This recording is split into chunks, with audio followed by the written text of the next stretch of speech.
All right, and we are live. So yes, Patriots versus Bills tonight should be an interesting one. Bills, the last undefeated team. Patriots are hoping and praying they can win in Buffalo for the first time. Ooh, when is the last time that the Patriots have beaten Buffalo in Buffalo? Last time, I think it was the 2021 game, right? Yeah, probably so. Beat the Bills at Highland. Let's see, 2021 or was it 2020?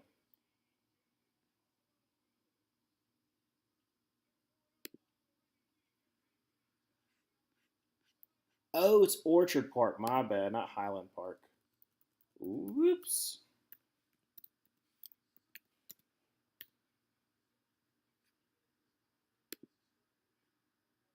Oh, okay. Well, technically it's 2025 because that's why they didn't start their starters. That's right. Well, I was wrong on that. Anyways, like I said, Patriots versus Bills. Patriots need to win this game. Obviously they have already beaten the Dolphins, so they're 1-0 in the division. Um, I don't think they haven't played the Jets, but if the Patriots are able to win this game, then you're 3-2, still technically behind the Bills, but you have a nice little path where it's a little bit easier schedule for the Patriots compared to the Bills. And like I said, I think there's a chance that you could go into the season and looking like a little more confident. If, however, Patriots lose against the Bills, Bills start off season 5-0. You start season 2-3, and that's where it starts to be where the Bills almost. I'm not going to say they're going to clinch the division by Thanksgiving like they did last time, but if it gets to a point where they're kind of just dominating the game, you know. What's up there, Daniel? Happy Sunday. I forgot, Daniel. What team are you a fan of? I forgot which one you were a fan of. Because so far our fans have had a pretty nice day. Obviously, Panthers won, great. Broncos won. And then the Chiefs don't play until Monday, so that's for the director. And then they had the Bears and also the Falcons on bye. Shoot, I'm trying to think who else is one of our fans whose team if they won or not. That's all I can think of right now. But like I said, it's been a pretty good week of football. Thursday night football game was amazing. Like I said, Cardinals versus Seahawks. Um, no, that was last week. That was last Thursday night. This Thursday night was also good. It was Rams versus 49ers. 49ers pulled that one off, surprisingly. Mac Jones had an amazing game. And then this Sunday, you had some blowouts, which was predictable with the Colts and the Raiders. That one was kind of predictable. Um, the Saints, I thought they would. I thought they could win. I didn't think they would win like they did. And technically, the Chargers and Commanders would blow out. I did not see that one coming.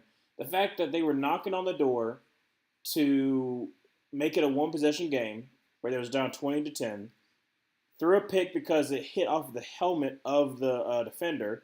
It would have been a touchdown if it hadn't have hit the helmet of the defender and it basically fell into Mike Samersill's lap. It probably would have been a touchdown. And then the Chargers defense could not get a stop to save their life.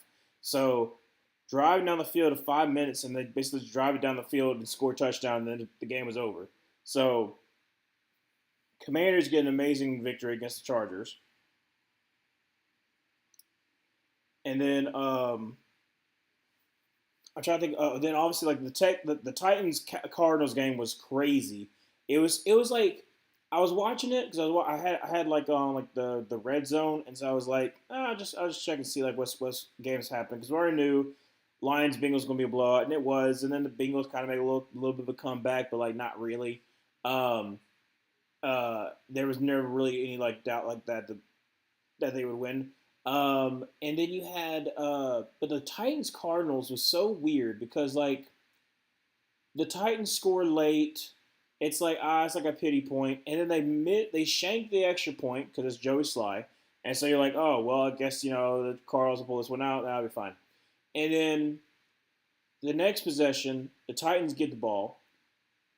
Cam Ward throws a pick, but then he fumbles the ball. The ball bounces into the end zone, and then Tyler Lockett recovers it, and it's a touchdown. And it's like, what even happened? Like, legitimately, what even happened?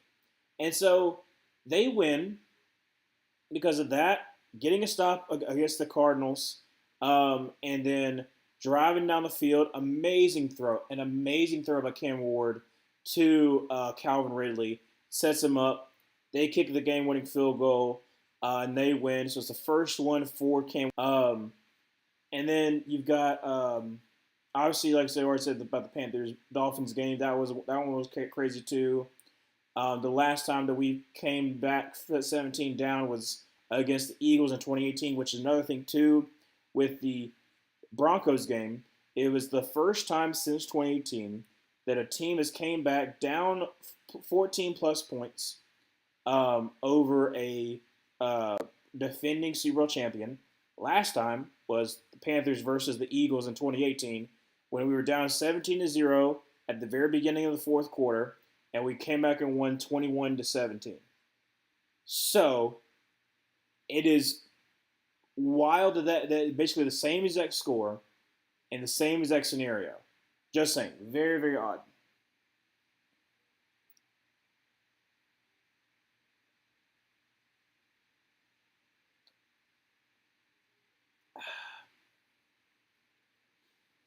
But this one should be an interesting one. You got Bills Patriots. I think the Bills are going to win, but I am interested to see how the Patriots, how they fare against a pretty good defense of the Buffalo Bills, and especially a really good like off as far as like spreading the ball around. Like so there's not really like one true number one option for the Bills. So I'll be interested to see how they handle all that.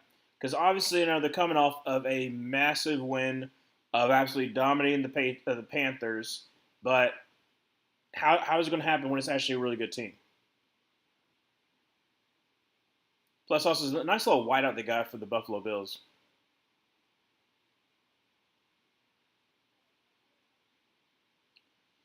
I'm going to predict, I'm going to say 27-20.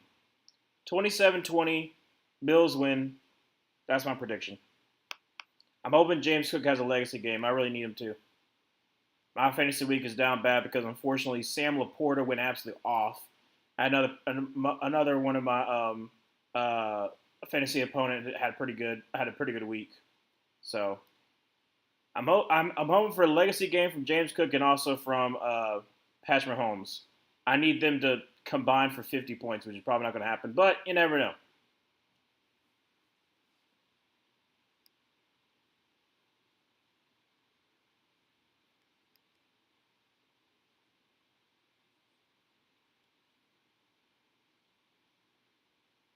All right, so first down 10 for 30-yard line. Drake May under center. Going to be a handoff. No, actually play, actually pass. Get immediate pressure. Throws out, and that's going to be caught, and that's going to be Diggs up to the 35, up to the 40, up to about the 45, and down by the 46, 47-yard line. And Diggs gets the immediate catch and the yak right there. Great job hit by him. First First down 10 at the 45-yard line. Drake May under center. Got I formation. Stevenson in the backfield. Going to be a toss out to Stevenson off to the right side, who is going to lose about 2 yards there. Great pursuit there by Greg Rousseau. Make that second down, maybe 2 yard loss, either 2 or 3 yard loss. But second down about 12.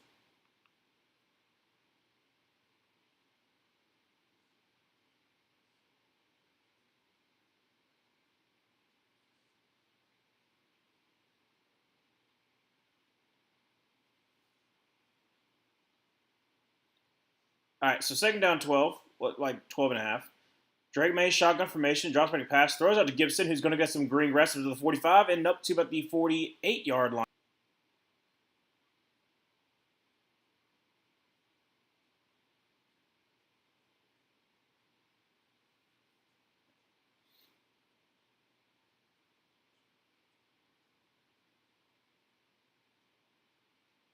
All right, so Drake May in shotgun formation got Stevenson to his left.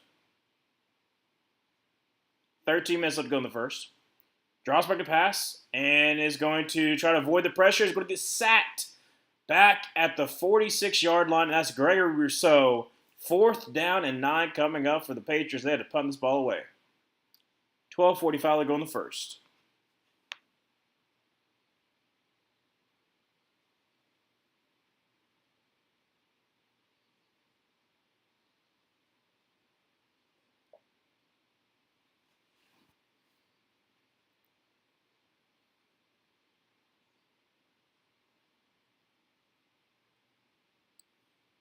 Pretty decent punt. Going to be fair caught about the 14-yard line by Khalil Shakir. So first down so far, that run defense, well not run defense, that running game did not look too hot for the Patriots.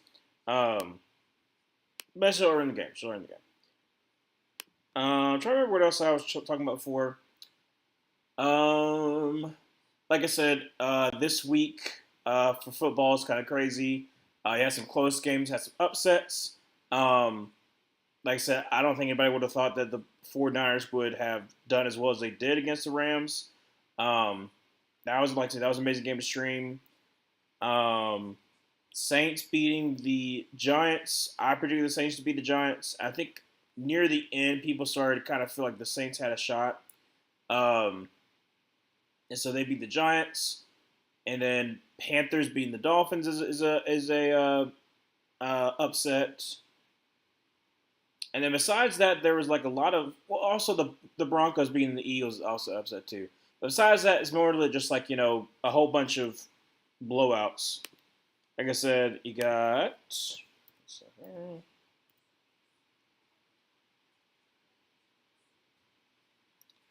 See. Yeah, so Cowboys won 37-22 over the Jets. It was not that close. Lions Bengals 37-24. It was not that close. Commanders Chargers. That one got away from the Chargers. They were like knocking on the door. I think it was like 2nd and goal. Is it a 2nd and goal or 3rd and goal when he threw the interception? And Commanders pulled away. Buccaneers Seahawks was an amazing game. Titans Cardinals was a weird game. Texans Ravens another blowout, 44-10. Broncos Eagles, that was a nice comeback. Panthers Dolphins, nice comeback. Colts Raiders was a blow up, but we kind of figured that was going to be the case. But 40-6 still crazy. Already mentioned about the Saints winning. Vikings Browns, that one was an interesting one too because the Browns had the option, not had the option, but they had the game. Some interesting games this week. From the 14-yard line, 1st down 10. I'm going to send Josh Palmer into motion. I will say it's going to be a little bit hard because it's hard to see the numbers. Josh Allen drops back to pass. And is going to run and is going to get up about a yard. I think he's going to say at the line of scrimmage. There is a flag, however. I'm convinced that Devontae Smith can only play good unless he plays a good team. Bad teams, 4.2 points. Good teams, 20 bomb. Yeah, no, I don't understand what it is. But he almost caught that game-winning touchdown. That's the thing. He almost caught that game-winning touchdown. Then A.J. Brown didn't help his case. Holding on Connor McGovern. So NFL game streaming. Okay. Thanks. I don't know how you cut. I don't know how 12 shotgun formation. From the 7. Drops back to pass and is going to run and is going to throw across the middle. And great catch there. Is that Kincaid or is that Knox? I think it's Kincaid. Like I said, it is very hard to see the numbers. It is very, very hard to see the numbers. So 11:30 something left to go in the first quarter. I get that it's reflective, but it is very, very hard to see the numbers. I 2nd down 2 after the 15-yard gain. Under center. James Cook in the backfield. Josh Allen going to send Curtis Seaman in motion over to the left. And it's going to be a handoff. James Cook, who's going to try 11:06 left to go in the first quarter. Like I said, I really want James Cook to have a legacy game because my fantasy week is down bad.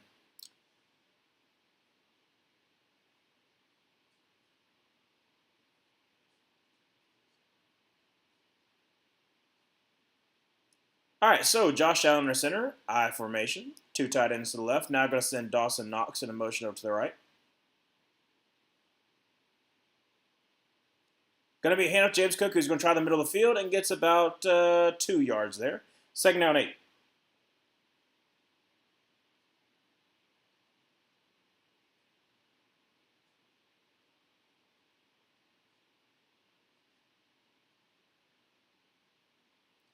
Just like just give some receptions to James Cook. Just some out of the backfield. That kind of stuff. 10:05 goes first quarter. We second down 8.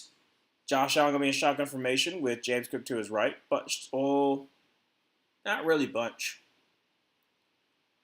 Gustin Kincaid in motion. Going to be a screen pass to Khalil Shakir, who's going to get up to the 30, up to about the 30. I think I'm going to mark a 33-yard line. So third down and about 5.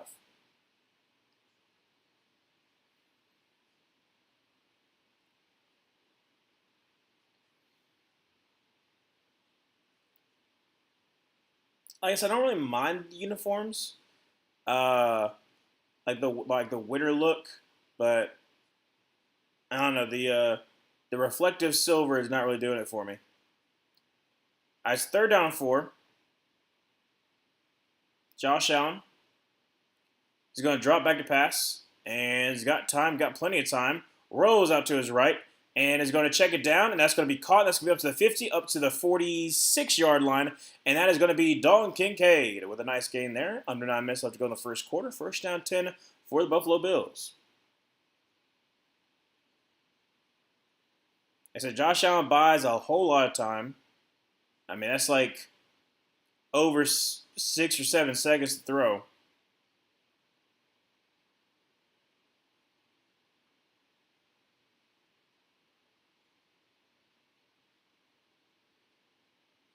All right, so from the 47-yard line, Josh Allen under center, 2 tight ends to the right.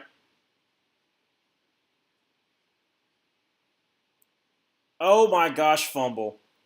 Oh my goodness. They tried a trick play to just do like a little handoff with Dawson Knox, who came on a reverse, and they fumbled the ball.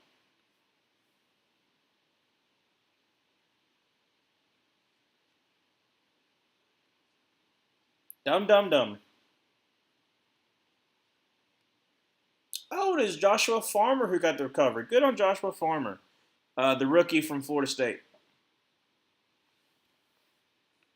But dumb, dumb, dumb, dumb, dumb, dumb, dumb, dumb, dumb. Very dumb decision.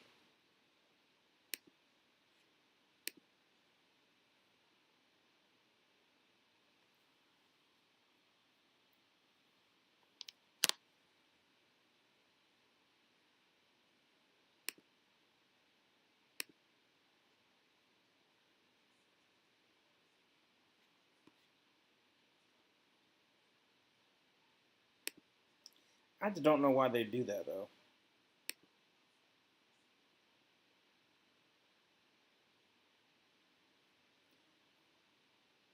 Like it just makes no sense why you try to do like a trick play on that. Oh well.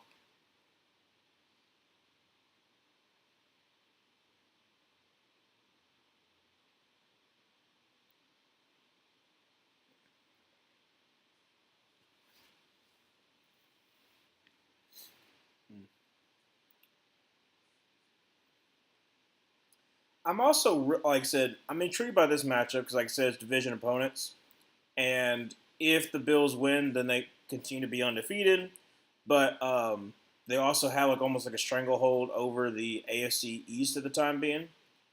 Uh, but next week, not next week, but tomorrow for the Chiefs versus Jaguars, that Jaguars defensive line against the Chiefs offensive line that has been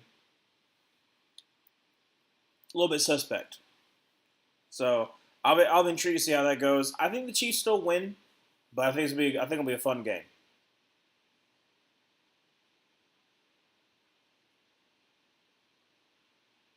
All right, so 8:21 left to go in the first quarter. Still like doing a Lowe's commercial, so I gotta wait a little second.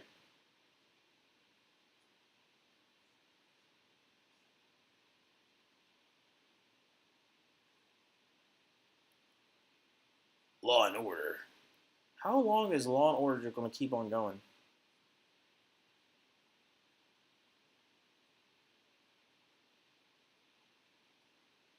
All right, so from the 47-yard line, under center, with Ramondre Stevenson in the backfield.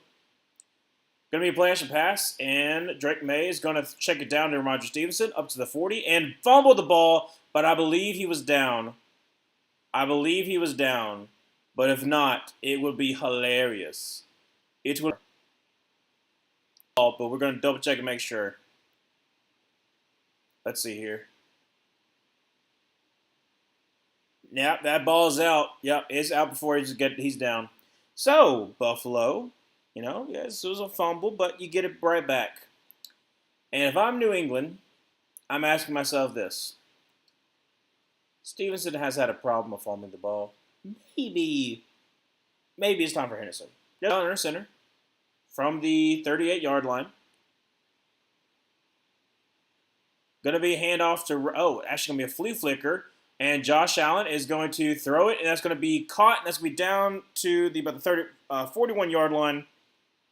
Curtis Samuel with the catch. First down, 10 for the Bills.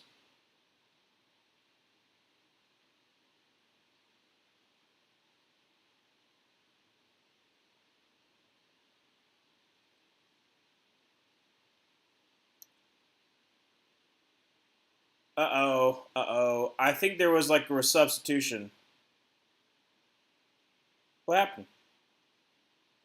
I thought it was like they tried to stop the play. I'm assuming it was because like.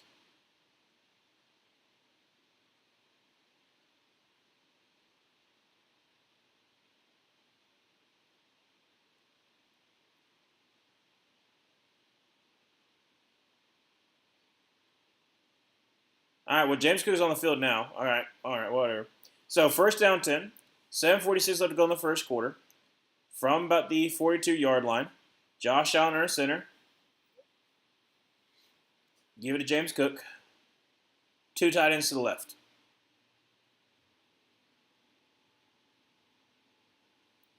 Going to be hand off James Cook, who's going to make a man miss up to the 40 and down to about the 37-yard line. So gain about 5 yards there. Second down 5.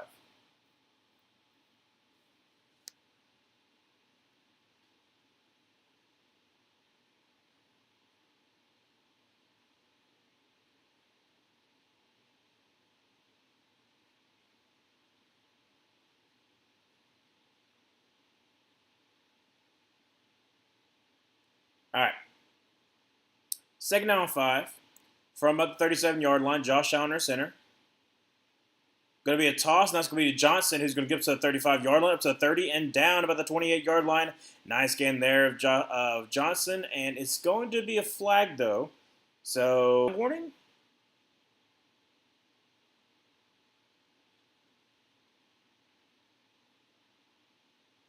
Illegal formation in the offense. Okay.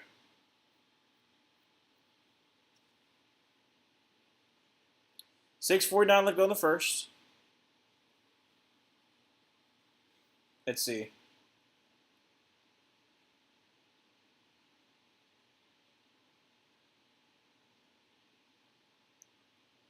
All right, so 6:40 left to go in the first quarter. Second down 10. Josh Allen, shotgun formation. James Cook to his right.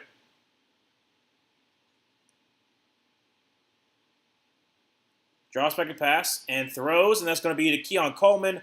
Tried to do a back shoulder throw, but Keon Coleman's not ready for it. So third down 10 for the Buffalo Bills. 6:29 left to go in the first.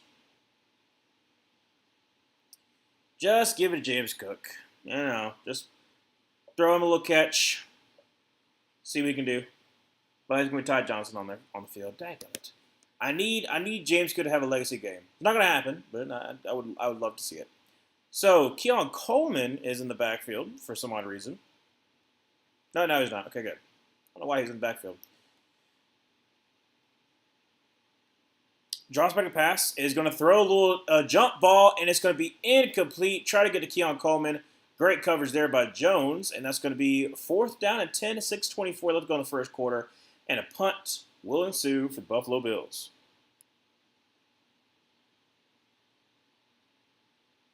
Dude, chill out on the game streaming on NFLHD.com. Goodness gracious. Never thought that I'd have bots. I don't know how to kick them out. Yeah, I mean, all right, so punt is away, and there is a flag. Don't know if that's a legal formation, offsides. Don't know yet. But it's 1st down and 10 from the 15-yard line.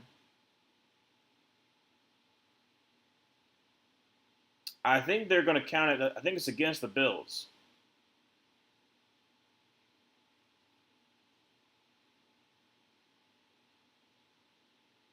League of formation. Yeah.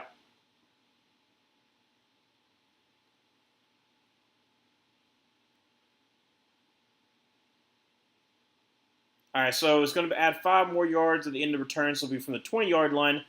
6:17 left to go in the first quarter. When we come back, it'll be from the 20. Let me do a little look-see, Lou. How to delete bots from Stream Labs.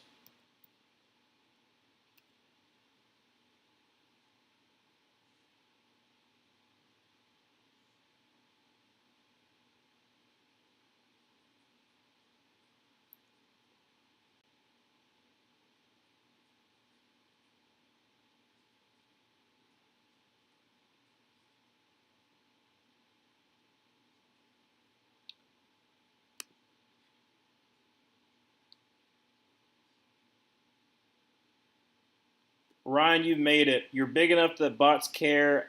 Think your channel is valuable enough to bot. I guess so. They saw that it was 2:24, and they're like, "Hey, we got to get all these people to come to our site." I guess so. I guess so. I report every message as unwanted spam and then block them. How do I do this on Streamlabs? Like there's like a 3-dot thing. So like I would think that would be like an easy way to just kick them out. But I mean, as long as they're good, they stop. Then I don't really care because I think that happened. I think didn't that happen last Sunday night football game? Like it started and then it stopped. It was just like we're out. I just gotta figure out how to do that. I don't know how to do that yet, but maybe I got. Oh, that is kind of funny. You can do it from the YouTube app if you just pull up your own stream. Oh, okay. Hold a second. Do that. Turn off the sound, so make sure now it's going to show up. See here. No, not the video details. Like,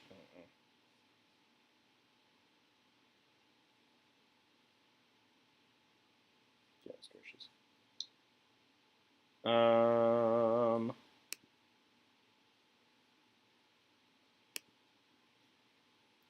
Let's see.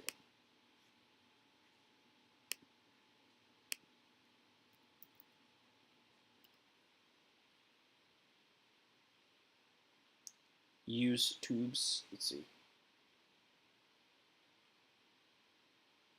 It's 1st down 10 for the 20-yard line. I formation for Drake May with you guessed it, Gibson in the backfield because not going to trust Stevenson. Great run up to about the 28-yard line for about 8-yard gain. 2nd down 2.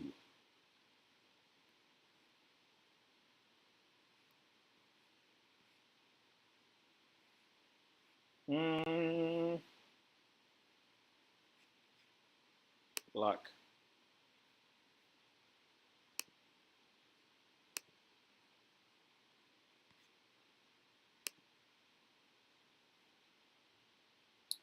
All right, so I formation once again from the 28-yard line. Drake May under center. Going to be a handoff to Gibson.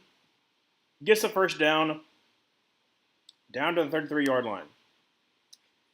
Just double tap their comments and it gives you the option to report or block them. Okay, let's do that.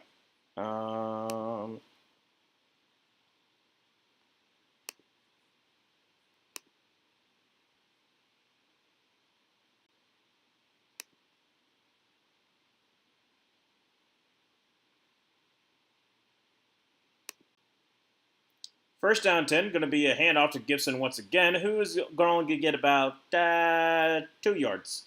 Second down 8. All right, so let's see here.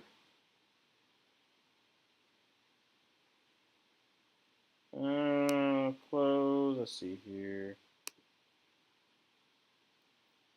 Ba, ba, ba.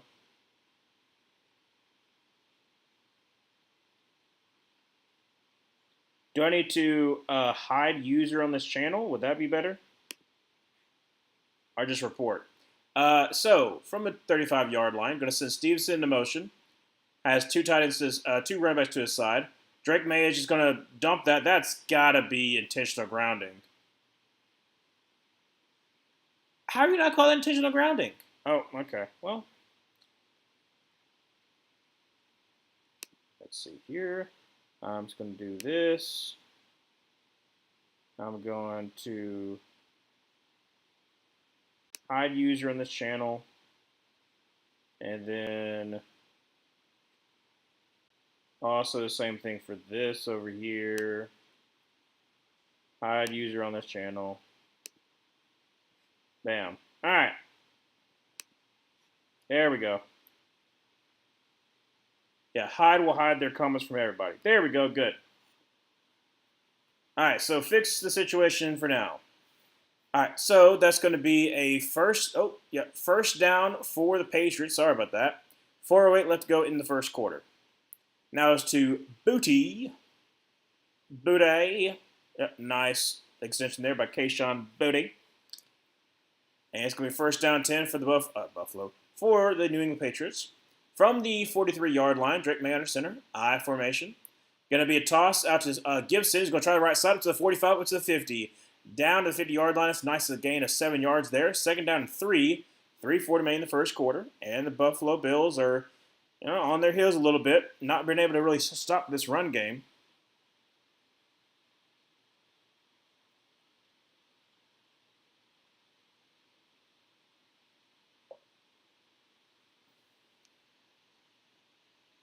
$3:20 left to go in the first quarter. I formation once again. 2 tight end set.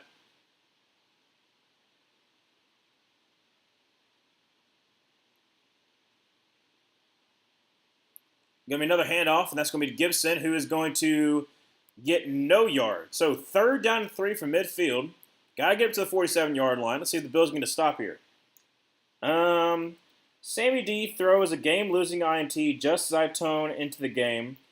So sad the Bucs win. Yeah, basically the same as the Falcons' loss.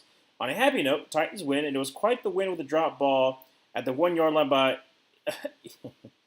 by email Democrat. Yes, autocorrect has been kind of acting up. Email is hilarious. So third down 3, Drake May drops back to pass, throws, and that's gonna be caught. And oh no, he dropped it. And that's Kayshawn. No, it's Diggs. Diggs dropped it. Oh man, it would have been a first down. Would have been a gain of 5 yards. So fourth down and 3, got a punt from midfield. 2:24 left to go in the first. Yeah, DeMarcado, I mean,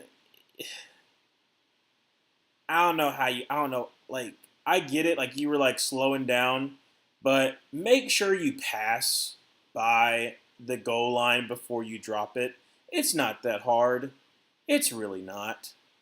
So, fair catch by Khalil Shakir about the 14-yard line. It's be first down and 10.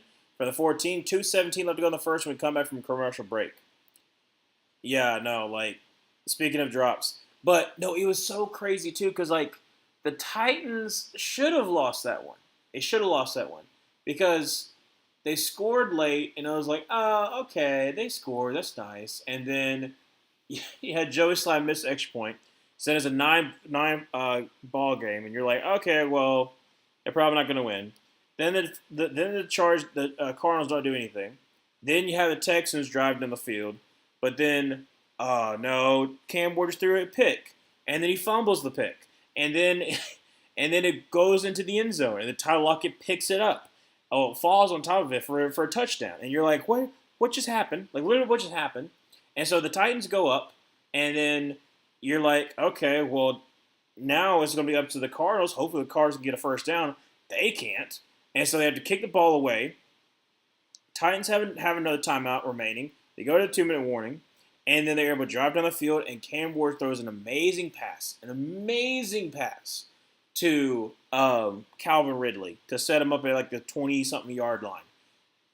But the fact still is like the Cardinals have lost 3 games to field goals. Like, as bad as it is for the Broncos, it's the same exact thing for the Cardinals. They've lost 3 games to last-second field goals. I don't know how you do it. So like, there is a world that the Cardinals are 5-0, and I can't remember what I had. I know I had the Cardinals be like 8-2 by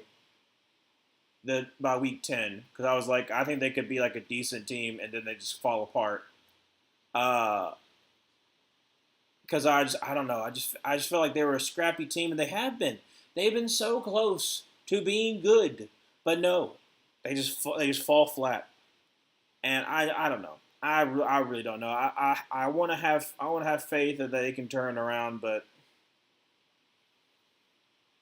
I don't know. I don't know how it gets that bad. How in the world it gets that bad is beyond me. But anyways, so they win.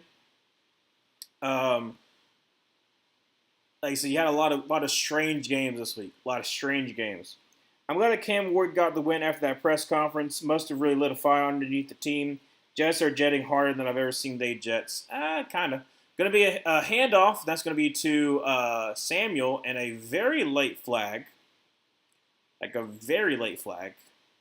Are they going to call it a hold, or what are they calling? Because it's from the back judge. Holding on the offense. Yep. Yeah, I got a text from Luke that said that Aaron Glenn's probably only going to last 1 year. I didn't watch the Jets game, so I don't know. But I know being 0-0, yeah, I know for sure it's a hold. I know being 0-5 is not helpful to the Jets, but I would think they would. Oh, what's up, Zoe? I would think they would hold on to Aaron Glenn for at least, another year. I don't think they're going to do him like that, especially when it's like a legend of your team. I don't think that you're going to just let him go after 1 year, but it does not look good. I think that if the Jets have a really terrible year this year, then you take the best player available, whatever that is. It could be a quarterback. It could not be a quarterback. You give Aaron Glenn a shot. Basically, you have talent, but it's not all there. So if it continues to be like really bad, then maybe. Ooh, yes, that's why Carlton Davis is hurt. Yeah, he got rolled up on. At least he's walking on his own power, but he got a little rolled up on. But yeah, I want to have hope for Aaron Glenn. I want to have hope for the Jets. Not this year, obviously. I didn't think it was a thing this year. I did think that like they were going to like late in the season have like a couple of wins, and like it might hurt their draft stock a little bit, but at the end of the day, it's going to be like a culture building win. But I don't know, maybe not. So first down 17 after that penalty. That hole is going to be. Oh my gosh! Stop fumbling the ball. Oh my word. It's a fumbled ball at the 11-yard line, and the Patriots pick it up. My word. Stop fumbling. I think it was it's Coleman with a fumble. Goodness gracious.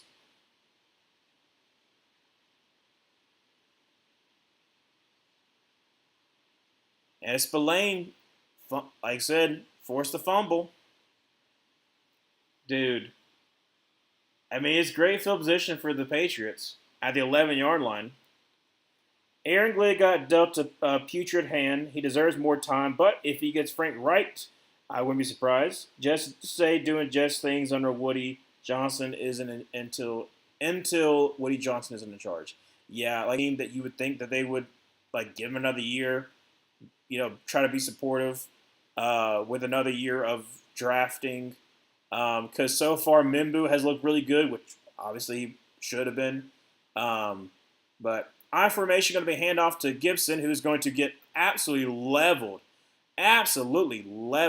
for only a 1 yard loss. That's by Bernard. Have there been a bunch of fumbles so far? Yes. So there was the fumble at midfield by the Buffalo Bills, who literally like they tried to do a trick play where they're trying to like have Dawson Knox come on a reverse, and then basically just the exchange was bad, fumbled it, Patriots recover. They don't do anything with it, and then because of the very next play, they hand the ball off to Stevenson, and Stevenson fumbles the ball. So Ramon Stevenson, the running back, fumbles the ball, and then now after both of them exchanged punts, the Bills were backed up. They had a holding penalty, made it 1st and 17, threw it to Coleman, and then he fumbled the ball again. So, like, there's been 3 fumbles in the first quarter alone. And it's like, what are we doing? What are we doing? Patriots not doing anything right now. It's this 3rd and 11 because it was a bad pass. It was great pressure by the Bills, but it was a bad pass, but Drake May just kind of threw it away. So, 3rd and 11, 104 left to go in the first quarter. From the 12-yard line, Drake May in shotgun formation, trips to the right, drops back to pass, and is going to roll up to his right. There is a flag thrown and incomplete pass in the end zone. Try to get it Diggs, but there is a flag, so don't know what that is yet.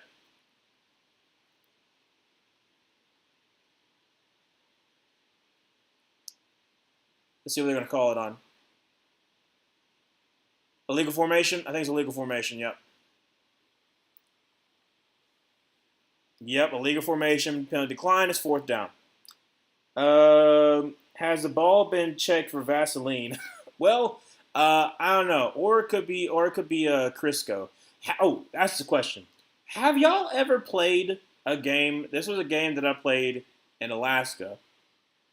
Have you ever played this game called Watermelon Crisco? I'll talk about it after this field goal attempt. But I'm putting that out there because Watermelon Crisco is a weird sounding name for a game, but it's a fun game. So, 30-yard field goal attempt by the rookie.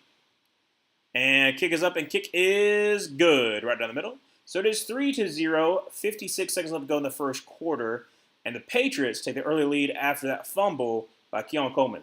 So the reason why I'm saying that is because when after I got done senior year in high school, I stayed in Alaska for about 5 weeks as like a camp counselor because my church at the time, we were going to send some people there. They offered me to be a camp counselor, so I was.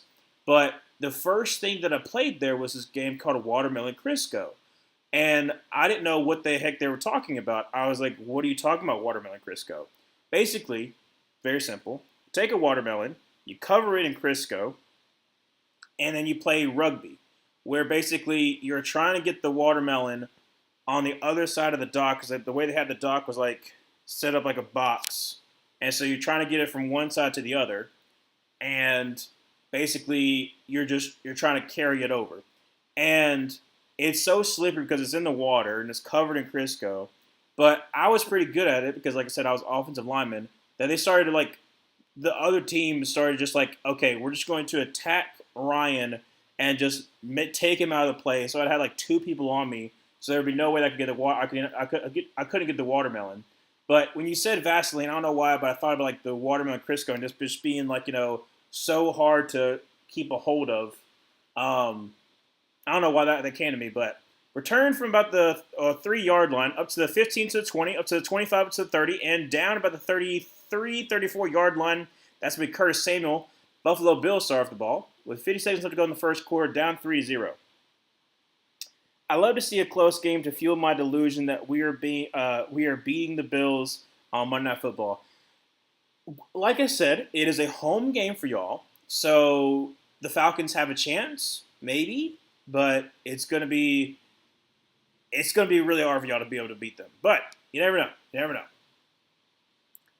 So first down, Tim, about the 33-yard line. Going to send Curtis on the motion back over to the left. Josh Allen under center with James Cook in the backfield. And there we go. Okay. Going to be a play action pass, and Josh Allen's going to roll out and is going to tuck it and run. Get about 2 yards there. Well, like I say, about 2 yards. So second down and 8. Whew. Sorry. Probably the last play of the first quarter.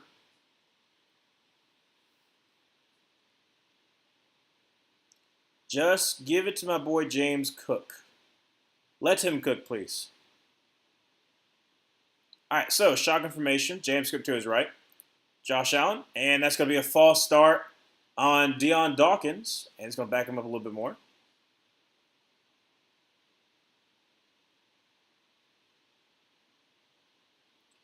All right, so it'll be second down and about 13. Yeah, second down 13. 10 seconds left to go in the first quarter.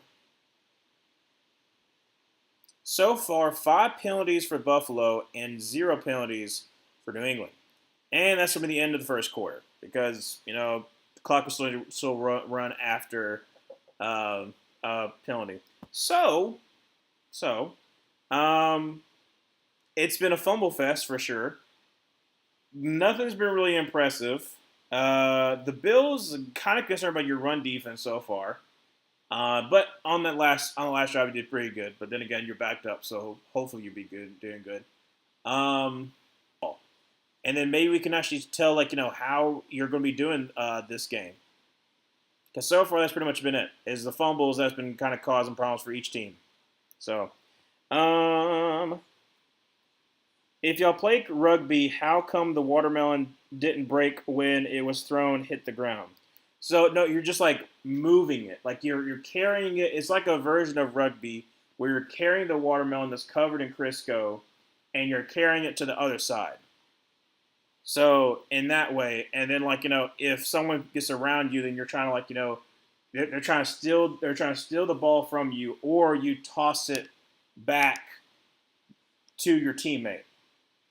So you usually have someone behind you that's in case you have to do a play. We had a play where I felt I had it and I was running and they were coming after me, and then we had a smaller person that was going off to the right, and that ended up working. But it was like I said, it's like a form of rugby kind of, but it's it's like you're basically in a scrum the whole entire time. It wears you out significantly, but I remember loving that game, but I was so confused at the very beginning because I was I never played rugby. I didn't understand it. And there's all right, you're offensive lineman, this is what you're going to do. And it was fun. It was fun. So if you ever want to play a weird game, play Watermelon Crisco. But it was interesting for sure. So when you say a Vaseline, that's what I was thinking about. But yeah. They definitely got to find a way to hold on to that ball, because there should be no reason that you have 3 fumbles. I mean, two by the Bills and 1 by the Patriots. So 3 fumbles in the first quarter alone. Every year, our pool for the 4th of July would have a greased watermelon games in the deep end, 12-foot. Ooh, goodness! With a kids version and an adult version, watermelon was absolutely coated in Crisco. 44-yard line, and that's going to be a Dalton Kincaid. Hey, look at there. Positive pass to the Bills there. First down to Buffalo. That's awesome. Maybe it's an out west thing. Because I don't know anybody who's played it in the South. But I'm sure if I introduced it to more people in the South, they probably would love it too. But in the 12-foot deep end, that's pretty interesting. So, Josh Allen under center, James Cook in the backfield. Going to be handoff James Cook, who's going to try the middle of the field and get up to about the 47.5-yard line. So nice game there, about 4 yards. Be second down 6. There were basically no rules other than get the watermelon into the other team's gutter. Basically how it is. So yeah, but it's fun, right, Zoe? Zoe, it's fun. Like I said, it's tiring, but it's fun. So, Josh Allen under center, James Cook in the backfield. 13:50 left to go in the second quarter. Second down 6. Going to send Curtis Samuel in motion over to the left. Going to be a play action pass. And is going to take a deep shot, and it's going to be caught, and that's going to be up to about the 29-yard line, and that is none other than Josh Palmer. 13:30 left to go in the second quarter. First down 10 at the 29-yard line. Let's go Buffalo.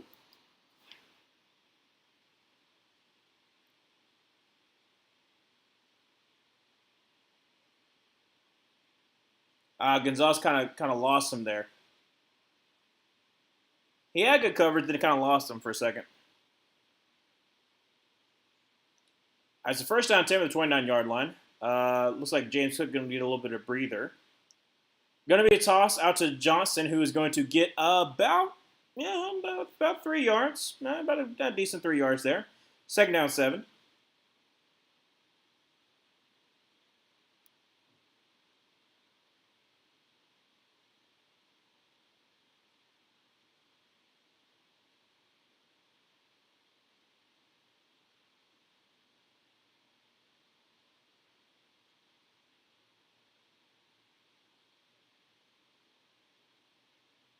All right, so from the 26-yard line, Josh Allen shotgun formation, James Cook to his left.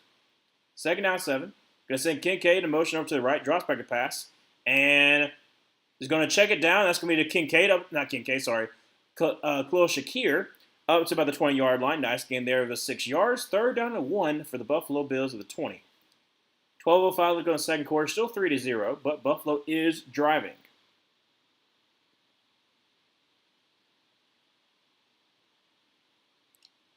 All right, going to be a handoff to James Cook, who is going to try the right side. Gets up to about the 16-yard line. 17-yard line. First down 10 after a gain of 3. 11:40 left to go in the second quarter. Just give it to James Cook. That's all I'm asking for. James Cook legacy game. That's what we need. For no reason at all.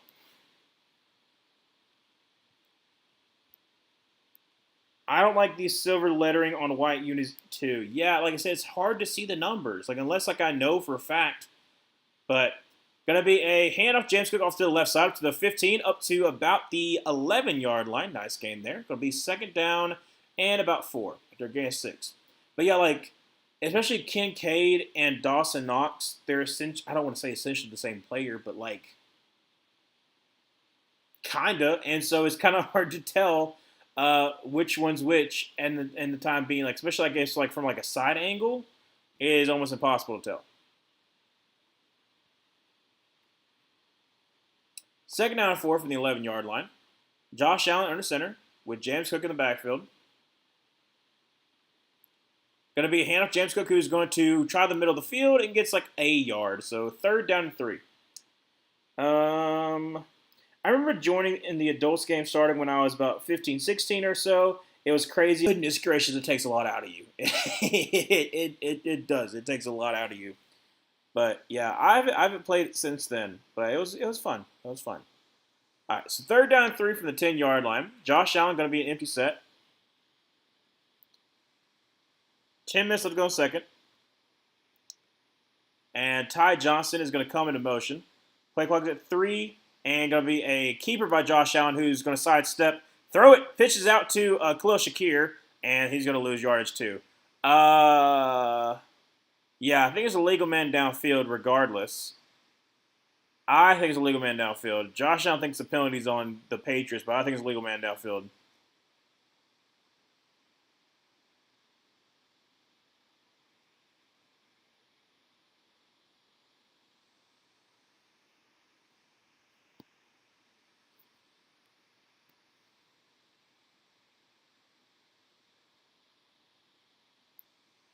Yep.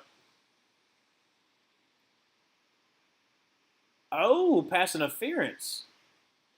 So it was a legal man downfield, but apparently also was a pass interference. Both of them get denied because, like I said, it's going to be like fourth down and long. Eagles' last game shenanigans came to an end today.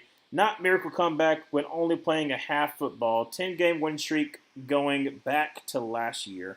Yeah, because like I said, they had the fact that they were you're hoping they would be able to put a whole entire game together.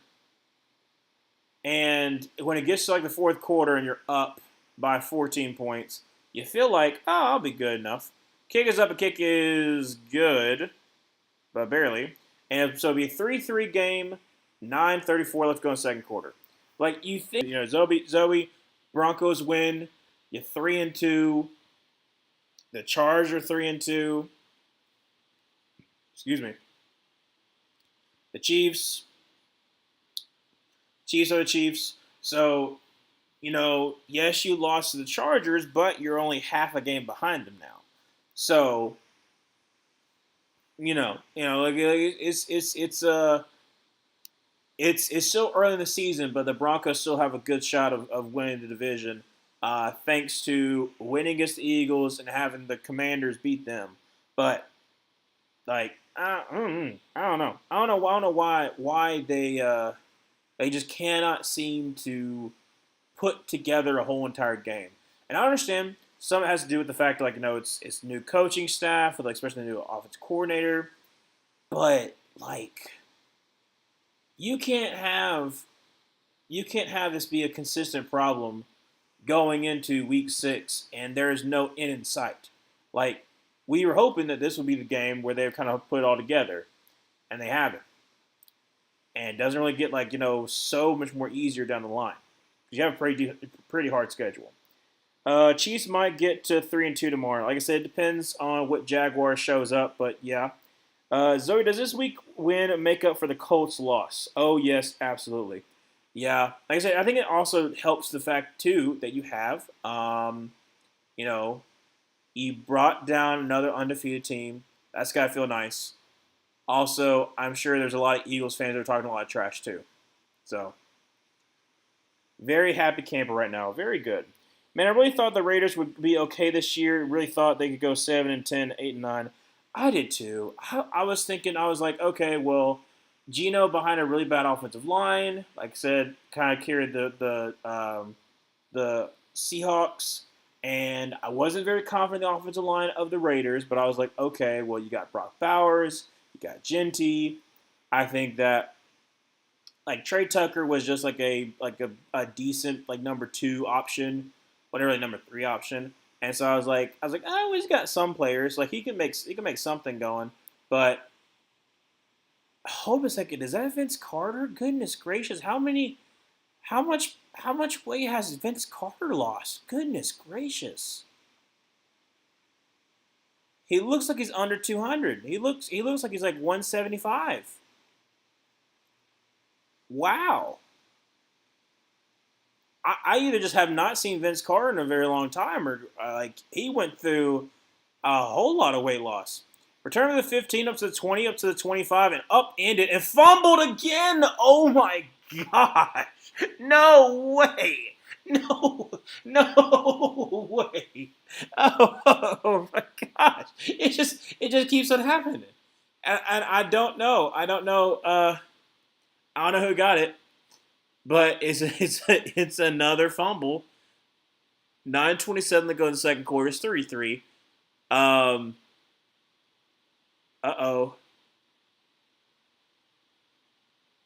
It's like a scrum right now.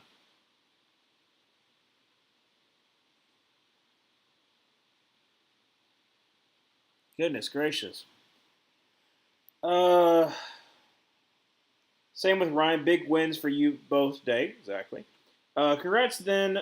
Eagles losing is always a pleasant surprise. Glad the Broncos didn't ruin your day this time. Oh, Gibson's holding on to his knee. Oh. Yeah, he's holding on to his right knee. That's not good.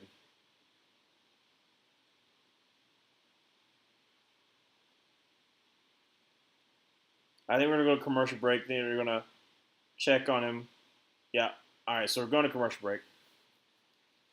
Dare I say that we see the most fumbles lost in a game all year, maybe of all time? I don't care what the record is.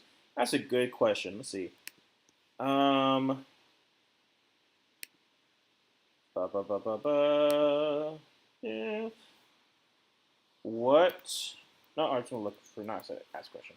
Record for most fumbles lost in a game. All right, so let's see here. Okay, by a single player is 4. But by a team? Good night. Wait, they have. Okay, so it looks like the most fumbles in a game is 10 fumbles. So it's a 3-way tie, and neither of the three has been past in the 1980s. But you had in 78, San Francisco 49ers versus the Detroit Lions had 10 forced fumbles. You had in 1967, so that's, I don't know, is that with Night Train Lane? Maybe. You had Lions versus Minnesota. That's going to be, it was a 10-10 tie. That was 10 fumbles. And then, oh, so this is 1943. So this is the Philly and Pittsburgh combined. What was it called? The Steagles. Yeah. So the Steagles versus the Giants was a 10 fumble game as well. The only one that's in the 21st century that's a high one is 8 Steelers versus Cleveland in 2012.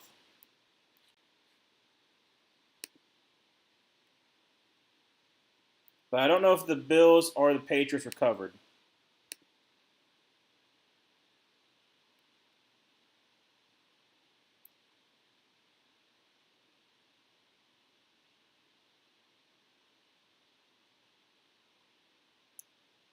At least he's walking, but he's walking gingerly. So apparently the Patriots recovered it, so it's not a fumble. Going to be a check down. That's going to be Diggs, and Diggs gets about to the 32-yard line, so gain about 4 yards there. Second down 6. But yeah, maybe we can get to 8. I think, like I said, that's the record for the modern, I guess the modern era. At least 21st century. So 9 minutes left to go in the second quarter. Still 3-3. Second down 6 from the 32-yard line. Drake May under center. Going to be dropped back to pass. And it's going to quick throw. That's going to be to. So they are feeding Diggs a lot, though. They're getting him, trying to get him his revenge.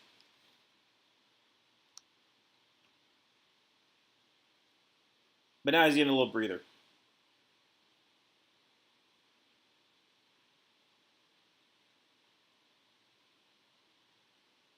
From the 46-yard line, Drake May under center. Going to send number 37 into motion. He's got Henderson in the backfield. Going to be a play action pass. Has got time. Going to check it down to Henderson, who gets upended at the 50-yard line for a gain about, 3? No, 4. Yeah, he's at the 46-yard line. So a 4-yard gain there. Second down 6. 8 minutes left to go in the second quarter.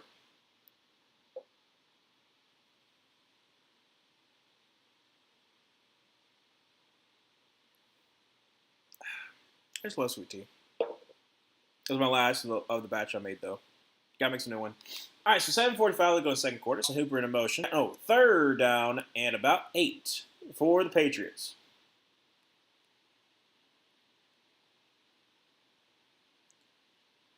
Let's see here. See the all-22 angle.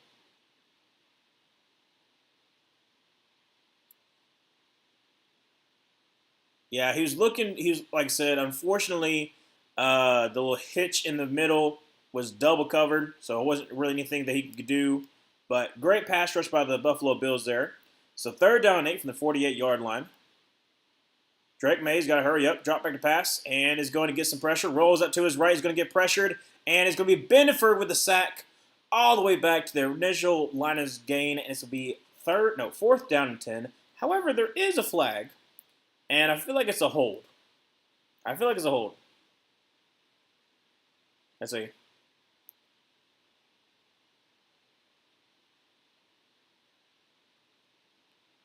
Pin is offset. Oh, daggum, they got to replay third down. Shoot. So it's holding on Will Campbell and also on Bernard. So the offset, and instead of, oh no, it was a wrap. And instead of being a fourth down, they get a replay. All right, so third down 8, 6:50 left to go in the second quarter, still 3-3.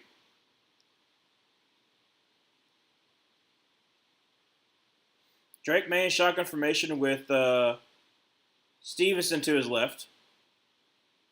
Draws back a pass and is going to get some kind of pressure. Throws across the middle, and that's going to be way too high for Hunter Henry. Fourth down at 8, 6:34 remaining in the second quarter, and a punt for the Patriots.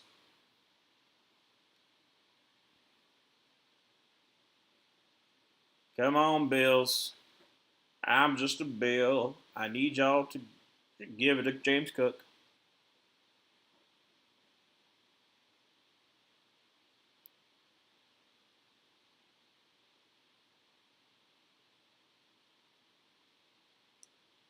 Punt is away, and it is going to be rolling at the 10-yard line, and that's where the Buffalo Bills start off with the ball. First down, 10 at the 10-yard line, 6:24 left to go in the second quarter. And go to commercial break. Okay.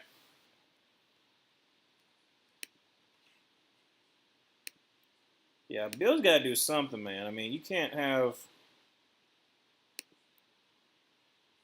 still be 3-3, all these turnovers.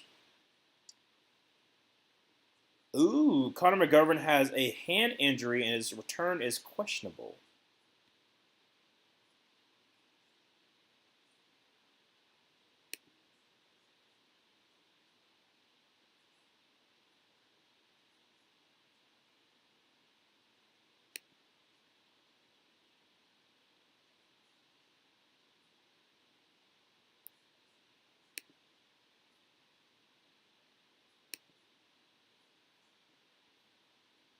Mm.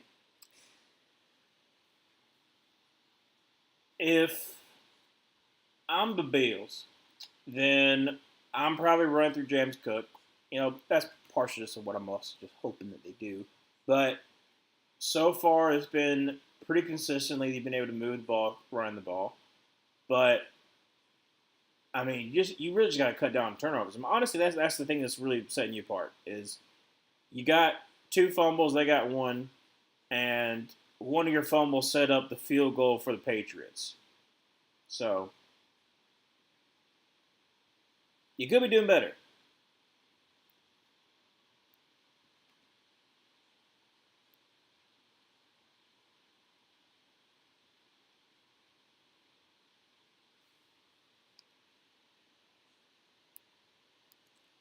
I'm talking about the new Bruce Springsteen biopic.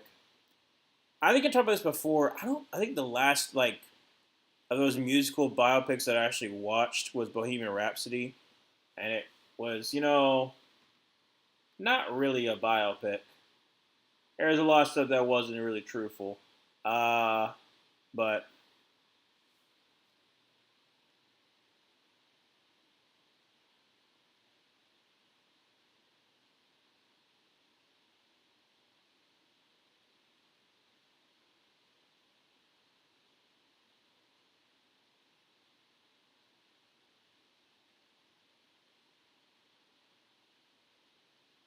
all right. So Josh Allen under center, James Cook in the backfield from the 10-yard line, 2 tight ends to the left. Going to be a handoff James Cook, who's going to try the left side and going to get about 3 yards. So second down 7.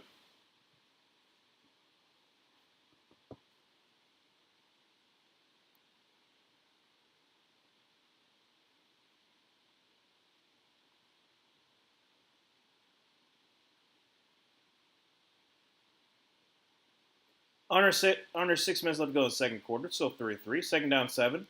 Josh Allen going to be a shotgun formation with James Cook to his left.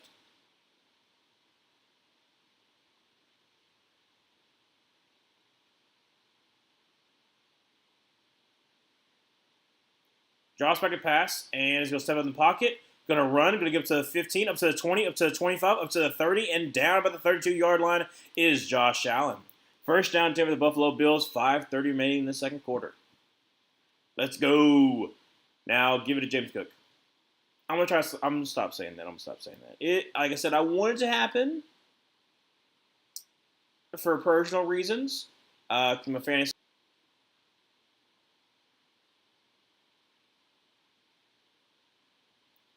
So, from the 32-yard line, and a timeout is called by the Patriots for some odd reason. So, 5 minutes left to go in the second quarter. New England just called the first timeout. All tied up 3-3. Well, I don't know why you called it timeout, but okay.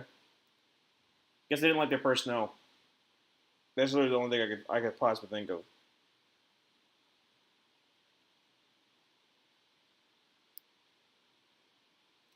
Born in the USA, I was. Sorry, seeing the Springsteen trailer made me think of that.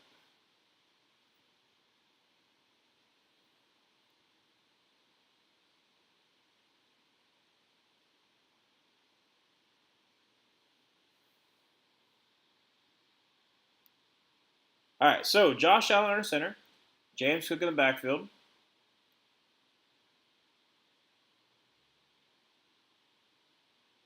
Going to be hand off James Cook, who's going to try to sidestep a defender. Gets to the 35 and out about the 40-yard line. Nice game there. However, there is a flag. Dadgummit, man. Holding on the offense. So, back him up. Connor McGovern. Ryan, if you keep asking them to give it to James Cook, you'll manifest it like me when I beg them to give it to Javonte Williams or Breece Hall or JSN, and they work for each one of them. Yeah, this definitely was a hold. And it wasn't even needed. Dadgummit, man. Come on, Connor. But yeah, okay, so that's 6 penalties for the Buffalo Bills and 0 for the Patriots so far. Just saying. 4:44 left to go in the second quarter. Still 3-3. Bucket is going to run. Going to get to about the 25 and up to about the 32-yard line.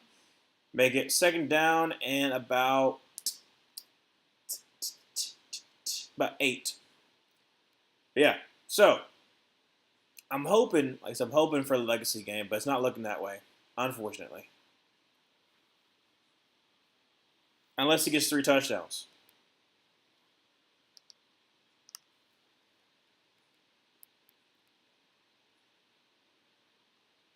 All right, so Josh Allen under center. 4 minutes left to go in the second quarter. James Cook in the backfield.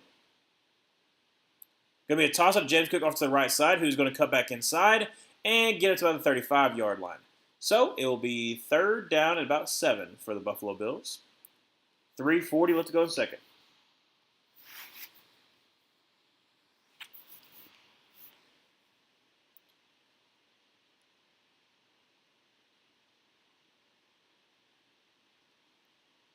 I'm hoping we pick up a little bit.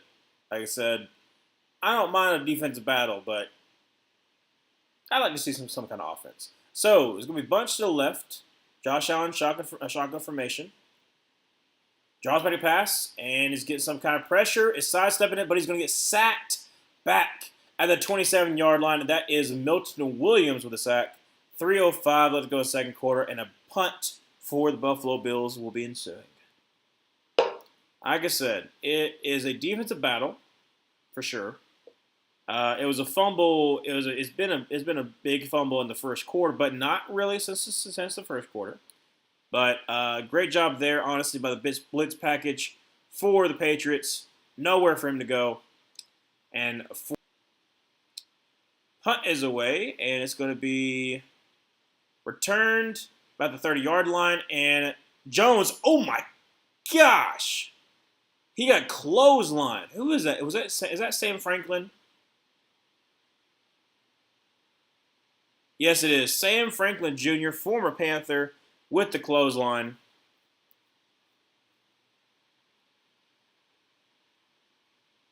Yeah. Oh, I think got an elbow to the face. I think legitimately it was an elbow to the face. Yeah, it's a clothesline. Just all right. So 2:22 left to go second quarter. 3-3. In case you're wondering, because there's been so much offense. I formation going to be a pitch out to Henderson, who's going to try the left side up to the 30, up to the 35, up to the 40, up to about the 44-yard line. Great run there, about 14 yards. And first down 10 to about a 2-minute warning. And so we're going to wait until a 2-minute warning probably. Please, just some kind of offense. That's all I'm asking for. I'm not even asking for much. Please, sir, can I have some offense? I don't know why I keep. The fumbles didn't help in the first quarter. Like I said, the second fumble set up like at the 11-yard line for the Patriots, but then they didn't do anything with it. But they got the field goal. But yeah, no, like they're not really able to get anything going. Kind of surprised by that. I said I know like the secondary is good for the Patriots, but still, like I thought they would give a little bit more push in the run game, and it started out like that, and then you had the fumble. But I don't know. I was expecting more from the Bills, but I'm hoping that they still win because I have an idea, and I don't want them to lose just yet. I want them to wait until next week, if anything. So Bills don't lose this week for my own personal gain.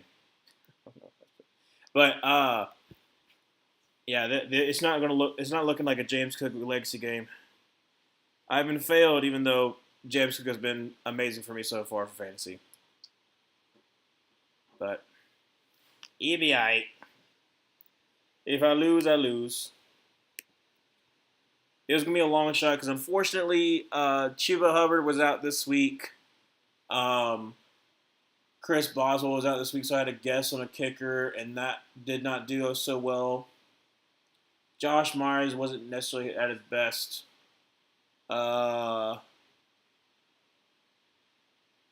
Justin Herbert didn't have a good week either, and he's usually been pretty good, but he had a subpar week this week. That interception really hurt me. Will hurt him too, but like fantasy wise. I had to start RJ Harvey because all the good running backs got taken because unfortunately for my waiver wire, I'm like near the top of my league, so I couldn't pick any of them up. So yeah. So I got put in a bad spot and I thought I was gonna lose this week, but there was a chance. But it's probably not gonna happen. But still, Bills, you gotta wake up. You just got to. Like it's getting pretty bad. Bills running backs are averaging 3.5 yards per carry. Let's see here. Bills have topped 30 in every game this season. They're at 3 against the Patriots, who gave up 33 in Miami. The football is bad. Yeah. Going to be a handoff to Henderson, who's going to get about 3 on the carry, so it'll be second down 7. The Patriots are really living up to their name. They're playing the same kind of football as the original Patriots in 1776. Also, thank you for wanting the Falcons to win next week. That's cool. Yeah, I mean, I'll be watching it, so like I'll be cheering for the Falcons. But it is for a video idea that I have. But All right, so 125 left on second quarter, second down 6. Going to be a drop back to pass, and is going to step up in the pocket. He's going to run and going to slide and get hit, and that's going to be a flag. No, there it is. I about said. I was like, I would be surprised if it's not, but Drake May goes in for the slide, and then unfortunately, I think Bernard is with the one that's getting called. They were very close to getting the win. Unfortunately, they couldn't get out of London with the win, but it is what it is. You got close. Gabriel didn't look terrible. Didn't look great, but didn't look terrible. Yeah. Like I said, I don't think it should be a penalty. I get it. I get it. I get it. I know they're trying to be protective of the quarterbacks, but like, I mean, you try to stop. So it's first down 10, 118 left to go in the second quarter. From the 36-yard line, Drake May under center. Play action pass going to be a screen to Stevenson, who is going to get about a yard. And there is another flag. Is this on the Patriots? Is this going to be the first flag on the Patriots? Is it? Maybe. Possibly.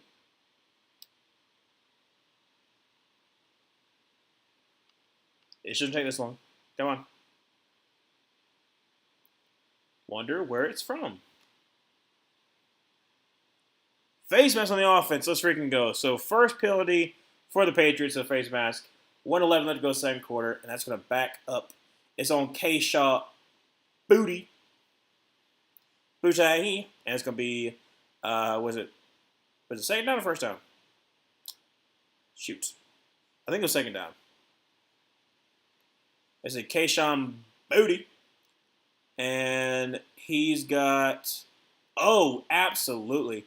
It's on Tre'Davious 5 for the Patriots. So, from the 49-yard line, their own 49-yard line, first down 25. Drake May drops back a pass and rolls up to his right and is going to throw on the run, a little check down, and it's going to be to Douglas up to about the 41-yard line. So, nice gain there, make it a little more manageable. Second down and about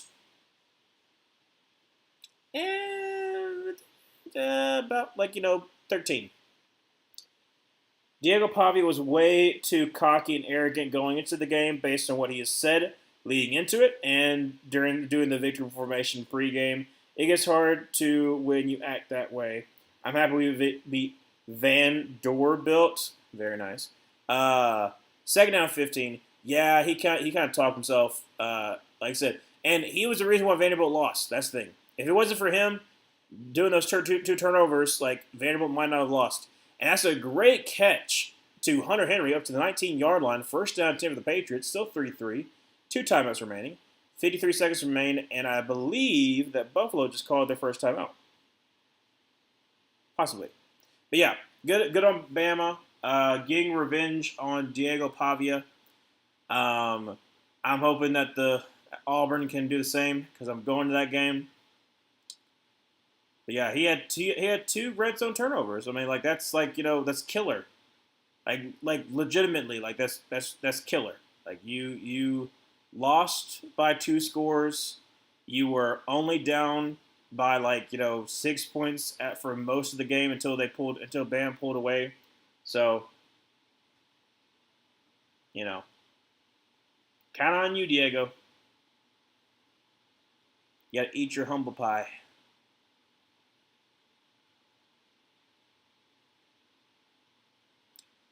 All right, so it's going to be first down 10 from the 19-yard line. Shotgun formation. Going to send Hunter Henry into motion. Going to be a pitch out to Henderson. He's going to try the right side, and he's going to give to about the 16-yard line. Gain of 3. 46 seconds to go second quarter, and it's going to be a timeout is called by the Buffalo Bills.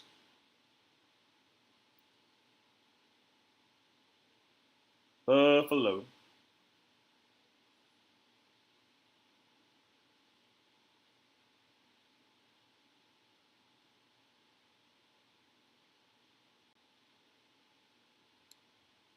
So second down 7, 46 seconds left to go in the second quarter. Still 3-3. And the Patriots are knocking on the door.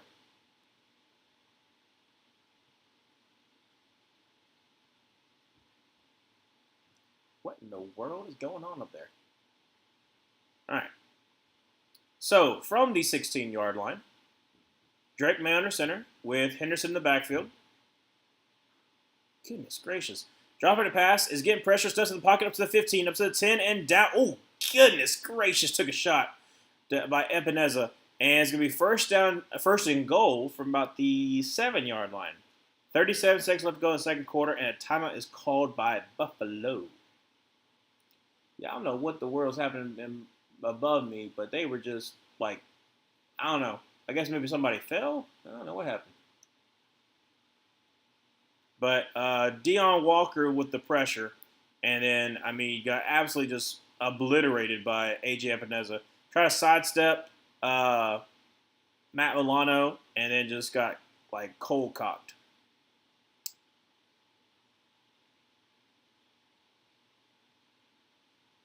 All right, so Drake May from the 7-yard line, shotgun formation with Henderson to his right. Going to be a keeper, and he's going to sidestep. He's going to fall down. Great job there by Matt Milano. And it's back to line of scrimmage. Second down and goal from the 7. 27, 26, 25. Clock continues to run. Now, let me remind you that they have 2 timeouts. So just going to wait until the 18-second mark and then call timeout.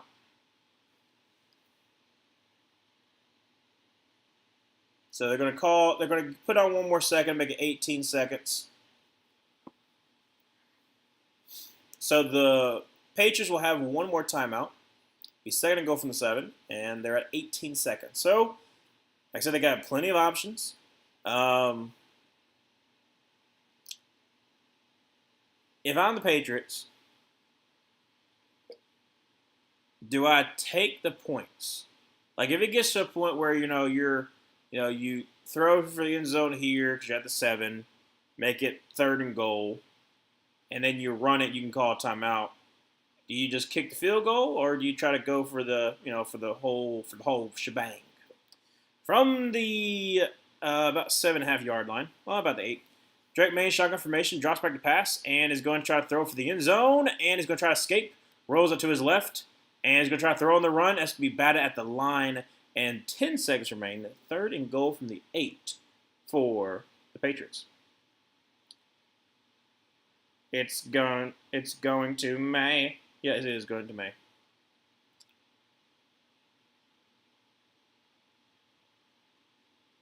Yeah, like nobody's open. If it hadn't got tipped, that might have been a touchdown. So third and goal from the 8-yard line. Drake May shotgun formation, got 2 running backs to his sides. Dropping a pass, and things will be a false start. Yes, it is. A false start, though, I believe, on Bodie. Yep, on Bodie. So 10 seconds left to go in the second quarter. 1 timeout. Kayshon Bodie is getting a little bit, some penalties. So far, he's had both the penalties, the 2 penalties for New England compared to the 7 for Buffalo. So, from the, 13? I think so. Yeah, from the 13-yard line, May in shotgun formation, 2 running backs to his side, drop back to pass, gets the pressure, steps in the pocket, and is going to scramble, throws for the end zone, and incomplete. But unfortunately, Tre'Davious White is going to be called for the flag, was covering Diggs, but was not looking back. And it's going to be with 4 seconds. It's going to be first and goal from the 1. Okay, why did the ref do that? Hold a second. He went on the defense. He went his whole head like that. By the way, it's on the defense. Get a little attitude with it. But yeah, White, like I said, should just turn around, man. Just turn around. You might have said, get yourself a pick. So, first to go from the 1-yard line, a 1 timeout, 4 seconds. If I am the Patriots, I'm just going to be just stuffing this with Drake May. So, from the 1.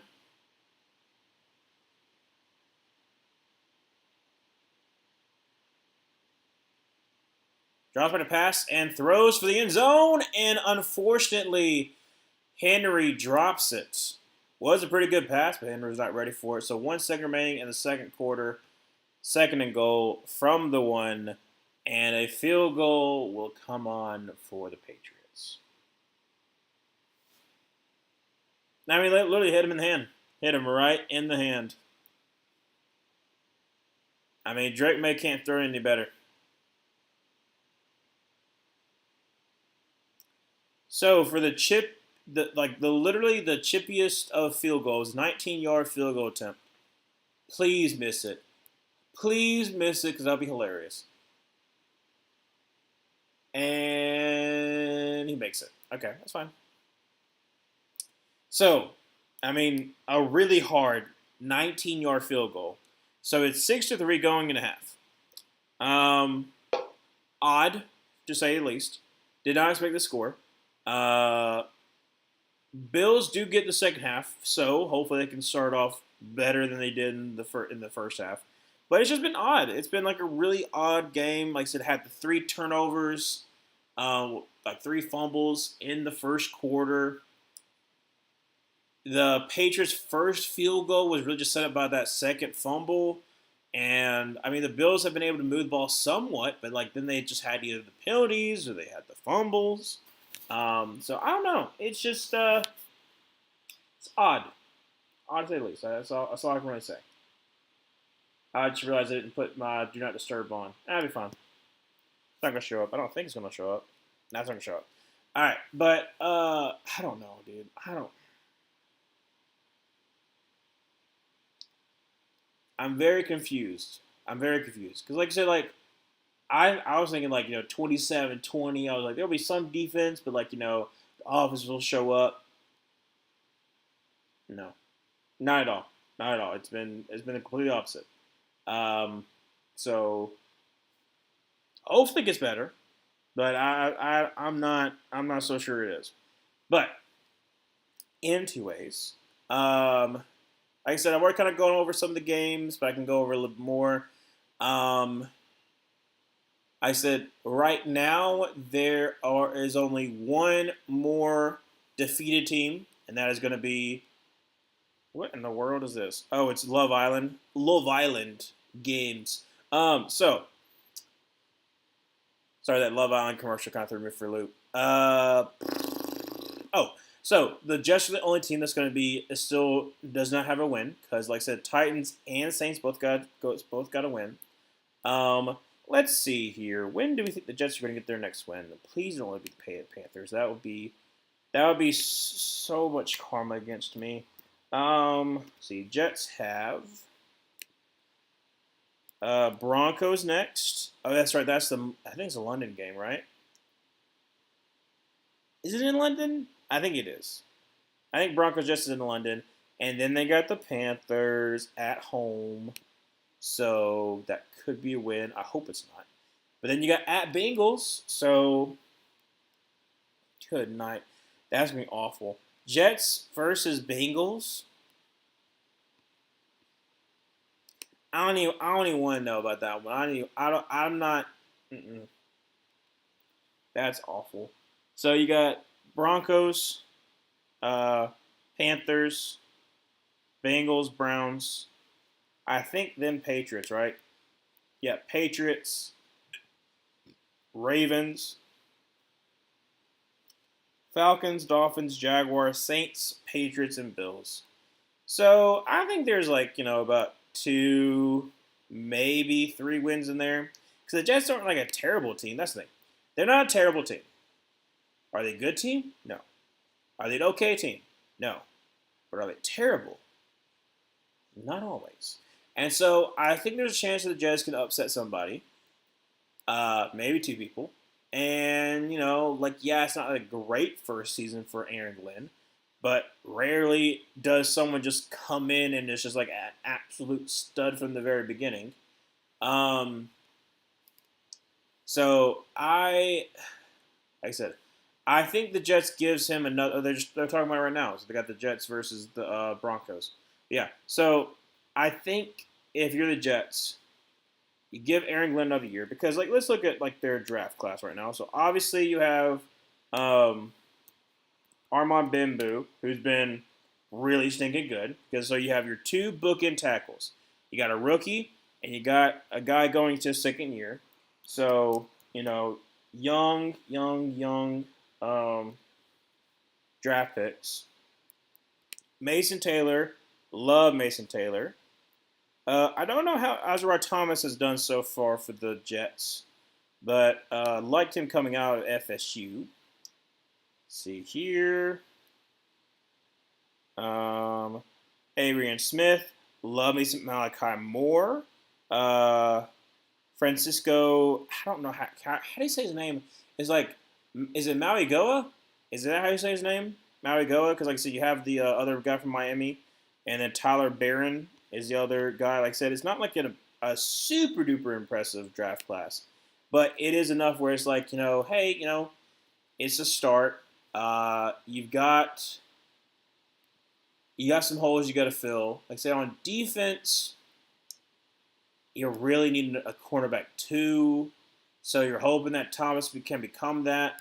But, you know.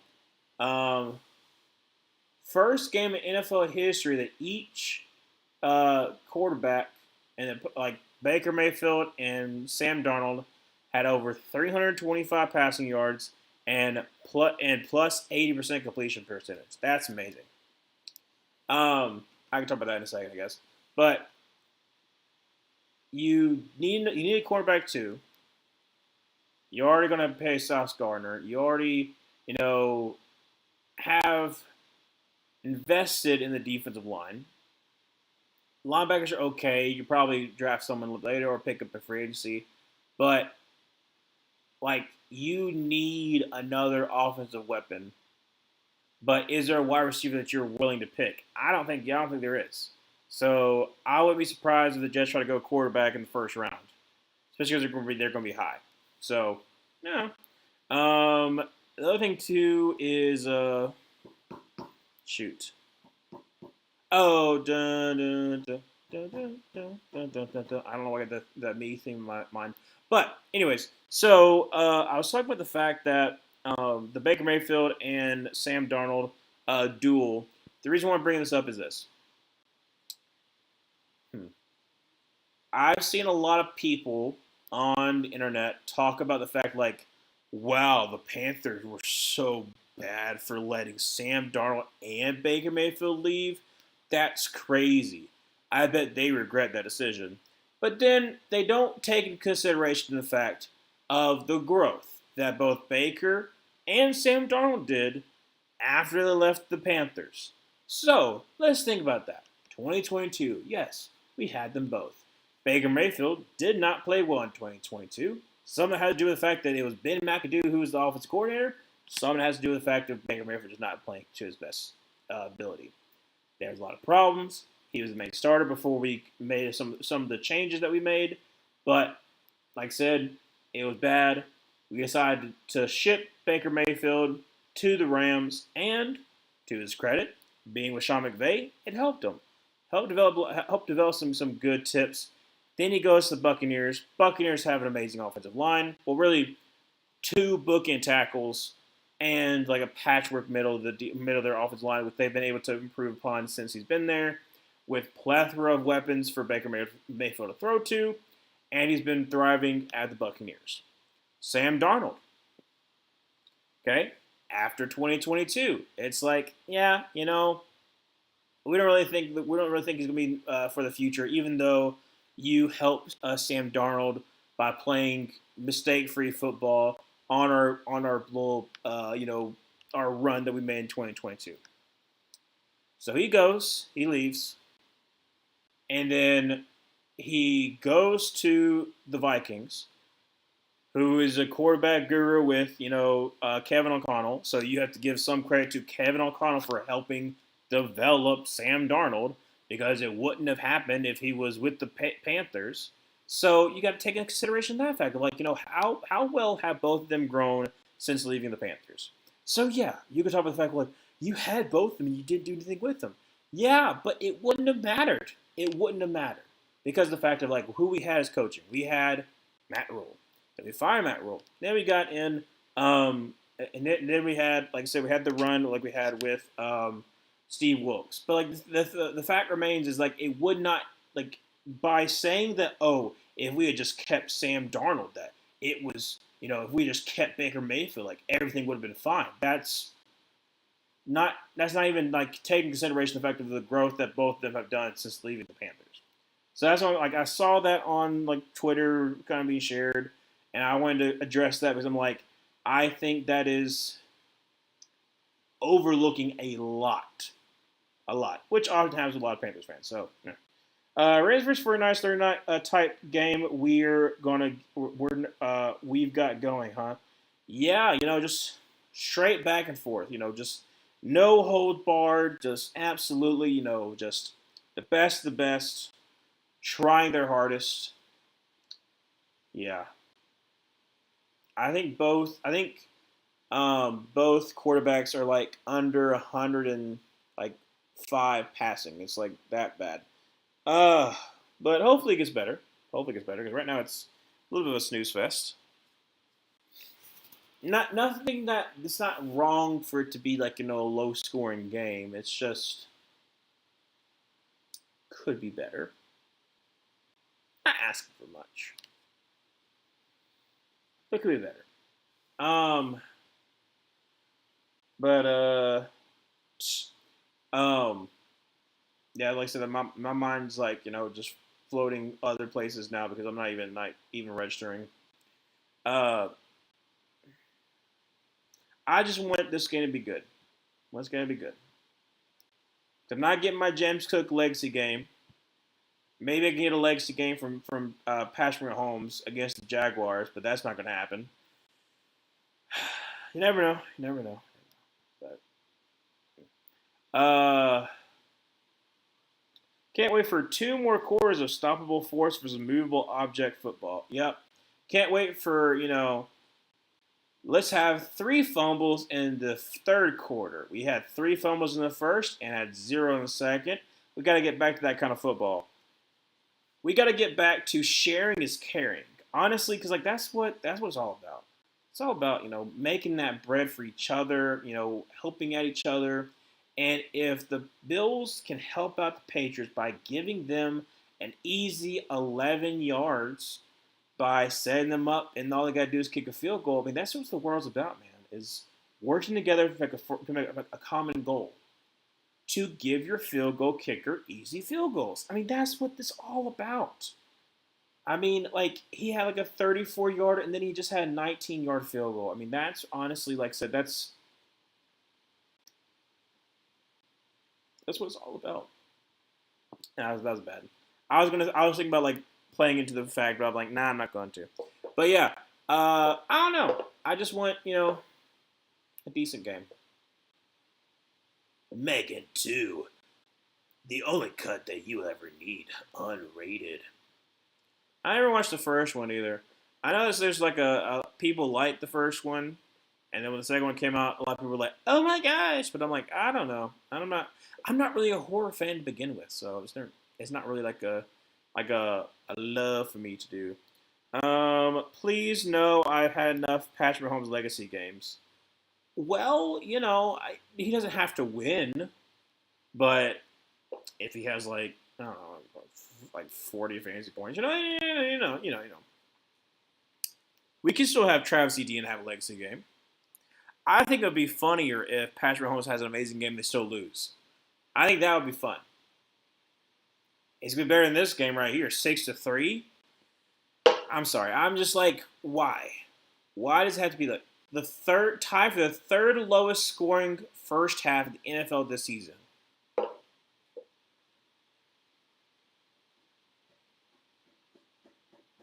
We just need, Joe Brady, former offense coordinator for the Panthers, Joe Brady, former record-setting LSU co-offensive coordinator, Joe Brady. Please, find it in your heart to get James Cook the ball. That's all I'm asking for. That's all I'm asking for, honestly. Okay, I can accept that. Exactly, like I said. You want to see him suffer. So you have him hope, you have him ball out, but they still lose. Now that's AFC West football. So kickoff about to ensue for the Bills that are returning.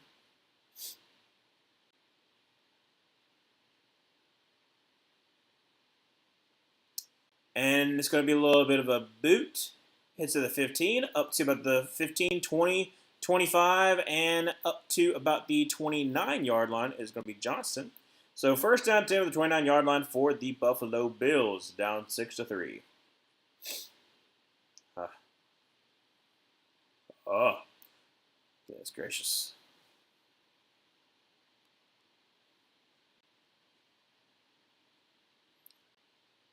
All the way, turn up. I just want some offense. So James Cook, if you could give me a little offense, maybe Josh Allen give me a little offense.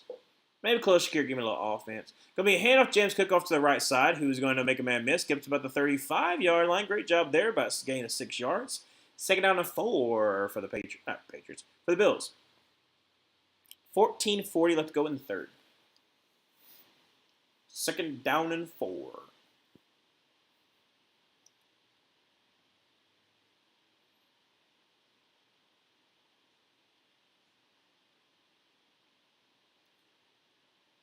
I spin 30. All right, so from the 35-yard line, Josh Allen under shotgun. Under center. Going to be a play action pass and drops back and pass. Throws, and that's going to be caught. And that's up to the 50, up to about the 45. Down to the 44-yard line is Dalton Kincaid, who's had a pretty good day. First down 10 for the Patriots. Bills. Goodness gracious. I'm just not on it.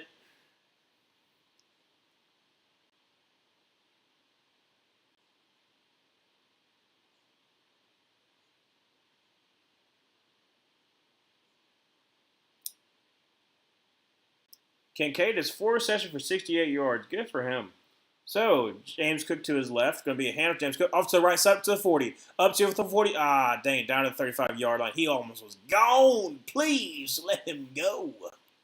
Let him run. So, first down 10 after about 10 yards by James Cook. 13:20 left to go in the third quarter.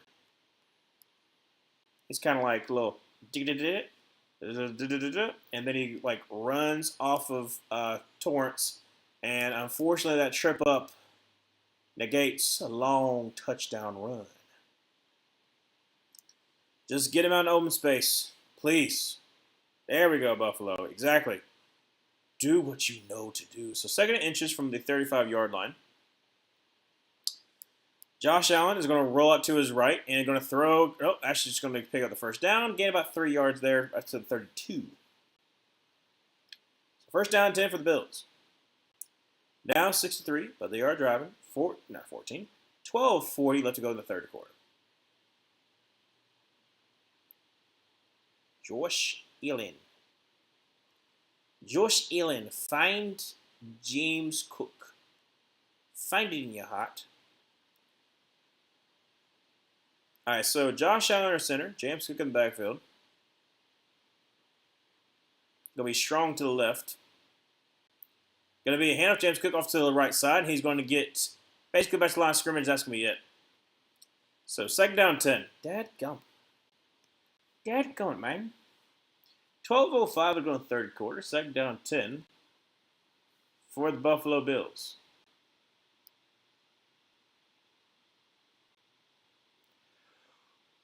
If Torrance had actually gone for the right linebacker, maybe that might have worked. All right, 2nd down 9. Josh Allen shotgun formation. James Cook to his left.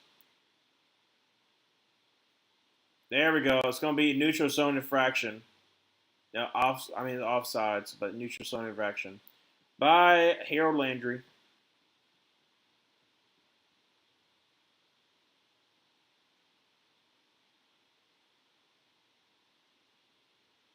Yep, Harold Landry. Done got over. Red Rover. Oh, goodness. I shouldn't be this tired, but I guess I'm tired because I got up really early to watch the Vikings-Browns game. So 2nd down 4, Josh Allen drops back to pass after that 4-yard gain, by penalty. Up to the 21-yard line. Great job there by Keon Coleman. Gained about 6 yards. First down 10 for the 21.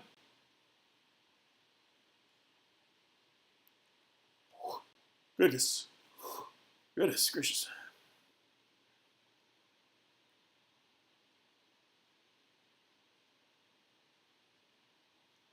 All right, so Josh Allen with Johnson to his right. Gonna send Dawson Knox in motion over to the right. Draws back a pass. Josh Allen's going to check it down. That's going to be to Dawson Knox, who gets about 7 yards in the play. So 2nd down and 3.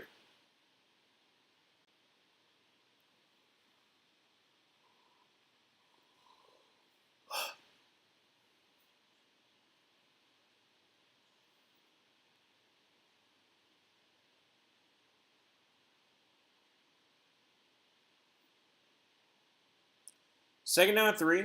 James Cook to his left. Shotgun formation. Going to be a quick throw out to Shakir. He's going to get up to the 10, up to about the 6-yard line. 1st and goal, for the Buffalo Bills. 10:05, they're going third. Just give it to James. This has been a 5-minute drive, 65 yards on this drive so far. Whatever you got to do, Josh. Whatever you got to do.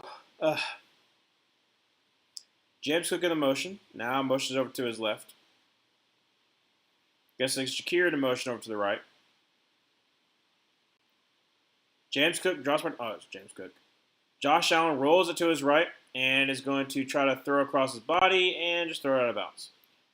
So third to some loyal fans. 2nd and goal.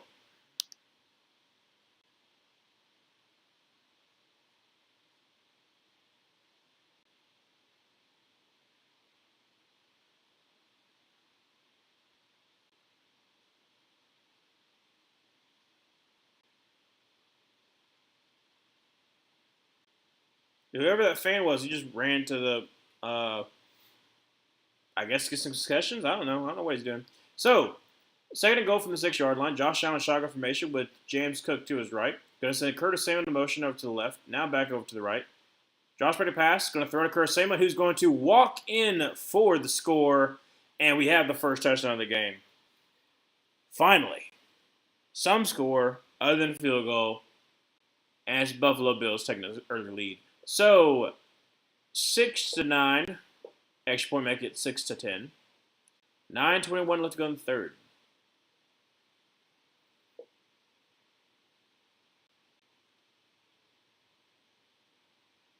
They did the same as they played that the Chiefs did against the Eagles in their first Super Bowl matchup.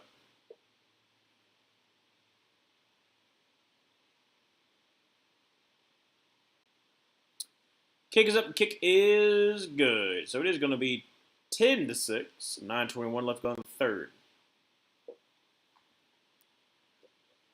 Good night. I'm going to have to give me a soda. I'm fading fast. Hold up a second. I'll be back in a second.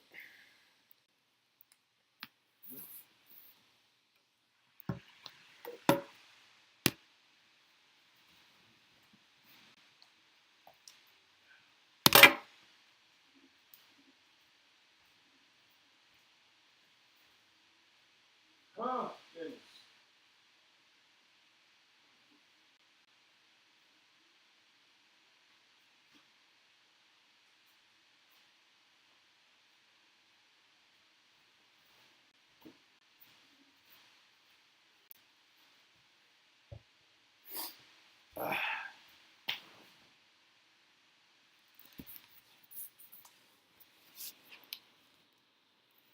I got the one, the only.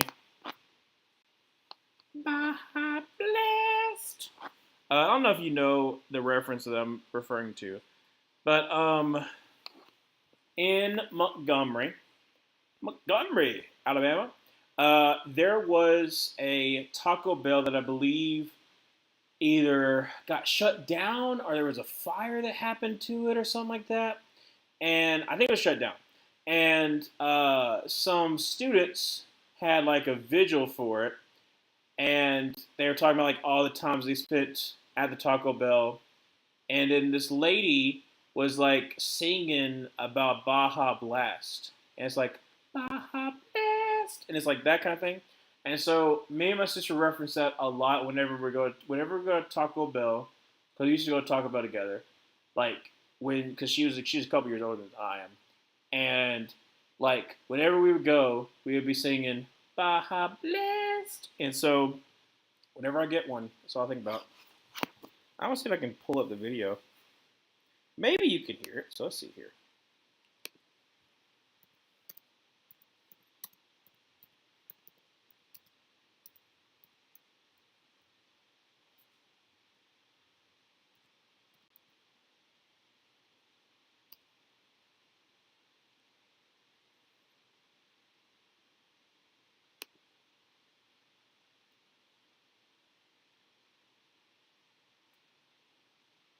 Do you know what's really fun? Making a website on. No, that's not what I want.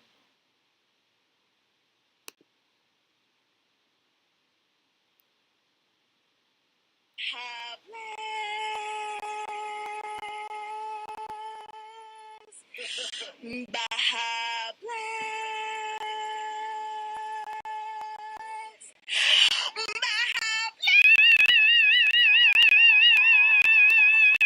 So that's what I'm referring to. A little obscure, but you know. So we return return to the 26 yard. Return to the 26-yard line. Sorry, but yeah, that's what I'm referring to whenever I get a Baja Blast. I always think of that video. Yeah, but yeah, Montgomery, Alabama. Montgomery.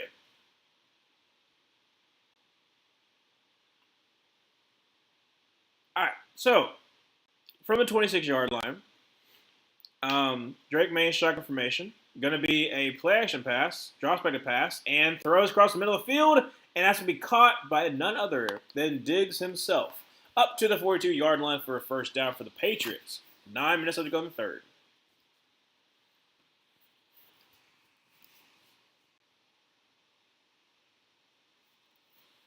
That's a pretty good catch there by Diggs.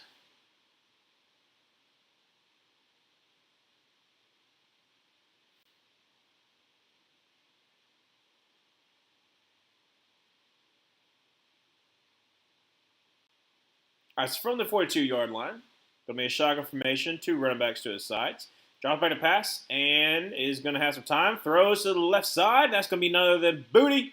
Booty with the catch. Big old Booty. Big Booty Judy. From the, let's see. Where is that? I don't know, about the 37-yard line, something like that. It's going to be first down 10 for the Patriots. 8:05 to go in the third. From the 42. From the 42-yard line, shotgun formation. And going to be a handoff, and that's actually going to be a flea flicker, and he's getting pressure, and he's going to be, he goes out of sack, just checks it down to nobody, and avoids catastrophe. Second down 10.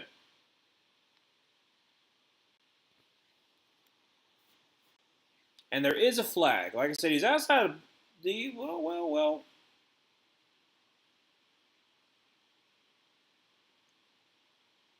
Illegal contact by Benford. No, not Benford.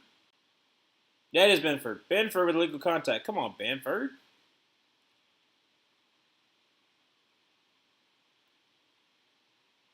Against Booty. Benford was all over Booty. And Booty just couldn't get away from Benford. And so they called penalty. That's you gotta let Booty have some room. You gotta let Booty have some room. You can't just keep on touching Booty. You gotta let him go sometimes. So, first down 10 from the 37-yard line. 2 tight ends to the right. Going to be a handoff to Henderson, who's going to try the middle of the field and only going to give a yard. A great job there by Joey Bosa. So, second down 9, 7:40. Let's go in the third. Down by 4.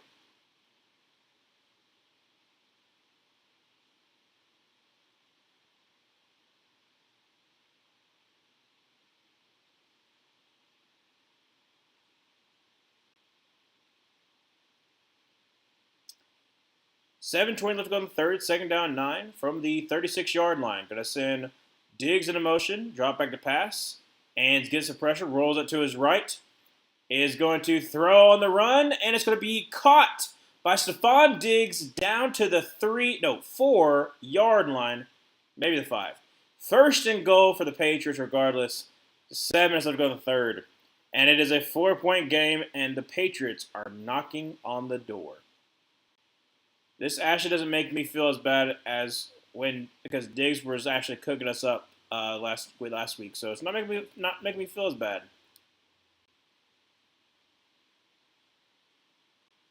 So from the 4-yard line, under center, 2 tight ends to the left, going to be a handoff to Ramondre Stevenson, who's going to get into the end zone for the score, and the Patriots score their touchdown of the second half. We got some offense here. Hold up a second. We got some offense. I know it's a little scary. I know it's a little new for us. But at this moment, we have 2 touchdowns. 2 of them. Can you imagine? Like 2 teams where each of them get a touchdown. I mean, that's honestly, it's unreal. It's unreal. It is, with an extra point, going to be 13-10. You love to see it. You love to see it.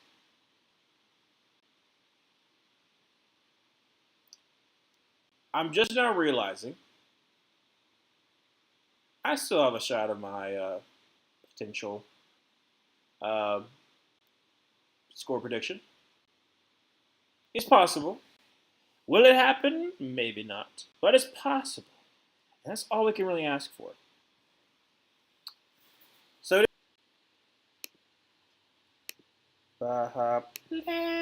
sorry. Just thought about that again. I'm not going to scream because that would be, that would be rude, disrespectful. But what is definitely rude, disrespectful is that the Bills are losing to the Patriots. How can you let that happen? The Bills are America's team. Don't tell Cowboys fans that. Who legitimately is America's team anymore? You know what I'm saying? Like, would it be the Chiefs? Even though a lot of people don't want it to be the Chiefs, would it be the Chiefs? Would it be the Bills because we're all hoping that the Bills could finally, get done, Or is it like, is it some other team that we're not, or is it like the Eagles? But who knows? It's definitely the Cowboys.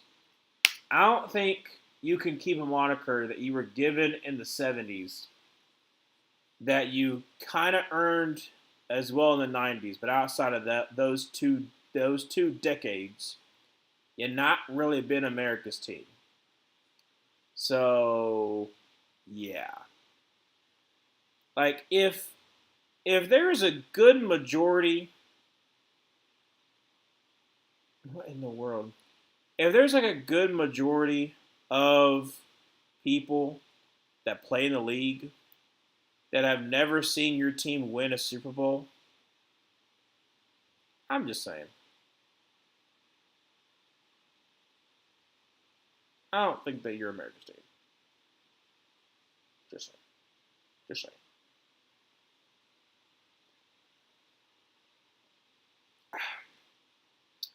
What is this newfangled football? Whatever happened to the punt battles that built this league? These new players can never match up to the greatest of my time. Splinkly Mr. Knickerbocker, the star needleback for the 1942 NFL champions Decatur Stanleys. For shame! They do not know where they came from. They don't know where this game used to be, where it used to be rough and tumble, put up your dukes kind of games. No, they're trying to show out and throw the ball. A forward pass, you say? Despicable. Back in my day, it was, 2 yards in a cloud of dust. You were lucky to get a first down. From the 15 to the 20, up to the 25, up to the 30, about a 28-yard line, is T.J. Johnson. Or is it T.J. or is it Ty? It's Ty. Ty Johnson. So first down 10 for the Buffalo Bills, who are down 13-10.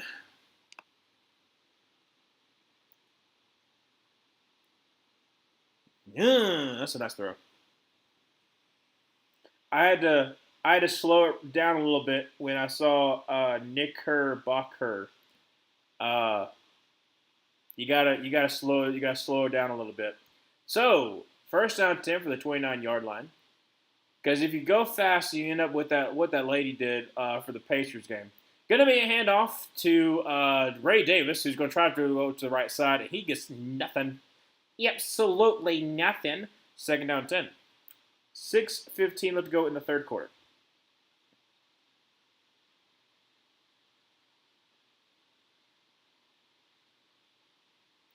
I still can't believe that. Like, I understand like a little bit, like some old teams like call themselves like by like garments, but like still, I don't know if I ever want to be called like a sock. You know what I'm saying? Like an undergarment. I don't think I ever want to be called that. So second down 10. Play clock at 2-1. Got to step off, drop by the pass, and going to be a check down. That's going to be to Shakir. He's going to the 40, up to the 45. Throw the flag. He was out of bounds, and he took him down. There we go. Yeah. Yeah. Penalties. Yeah. Push the ball down the field. All right. Back when 3 and outs were considered successful drives. Shame on these new whippersnappers put on the field. Ash. And you know what else is different? There's a couple of things different. They're wearing white uniforms with gray letters. We never did anything like that. Back then, our mud was our numbers. And we wore leather helmets, not these guardian caps. Who do you think we are? All right, so it is Ben, what is his name, Ben Schooler? Schooler just got schooled, bud. You got schooled. This is an interesting last name, though. Schooler? Or is it Schooler or is it like Schuler? Is it like is it like a C? It's like a H? It's like Schooler. Is it like a Schooler or is it like Schooler? Is it like cool or is it like Schul? Drop by to pass. Looking to the left side, and it's going to be incomplete. Don't know what he's trying to throw there, but second down 10. 5:13 left to go in the third quarter. Second down 10, 13-10. We got a little excitement in this game. Something that we thought would not be possible at the end of the first half. But little do we know that the Bills and Patriots are full of surprises.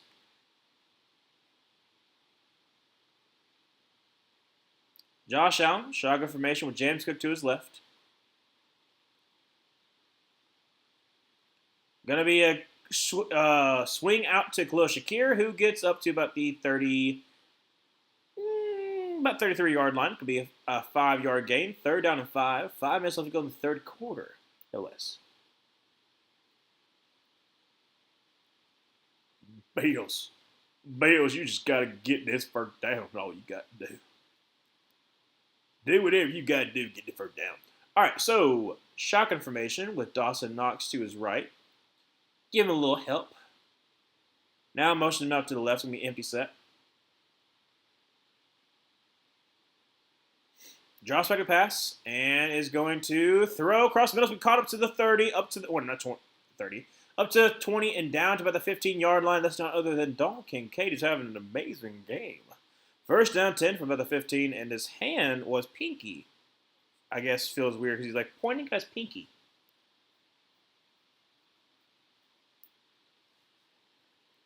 Yeah, Milton Williams dropped back into coverage.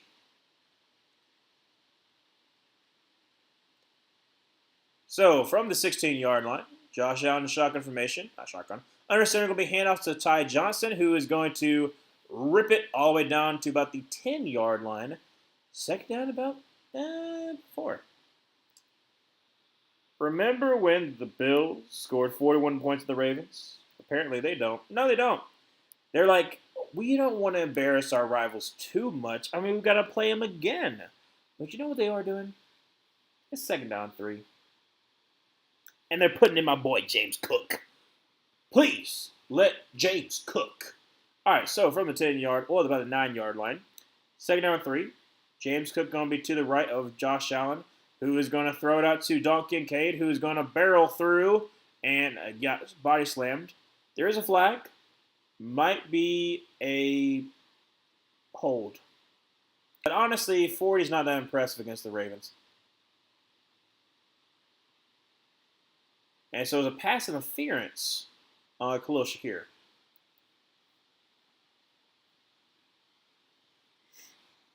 It's still second down, though. So that's the 10th penalty so far for the Bills.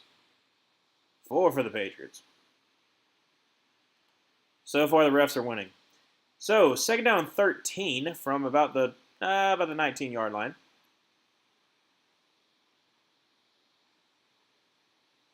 Josh Allen, shotgun formation, trips to the right, running back to his right. Throw a pass to James Cook. Drops me to pass and is going to throw across the middle and is picked off. It's picked off by Jack Jones, and he gets up to about the 13-yard line. Joshy Poo, you don't need to be doing that. No, sir. So that is the 4th turnover of the day. Try to force it to Khalil Shakir. You should have checked down to my boy James Cook, but you didn't. So it is 13-10 still. Just, for shame, honestly, for shame.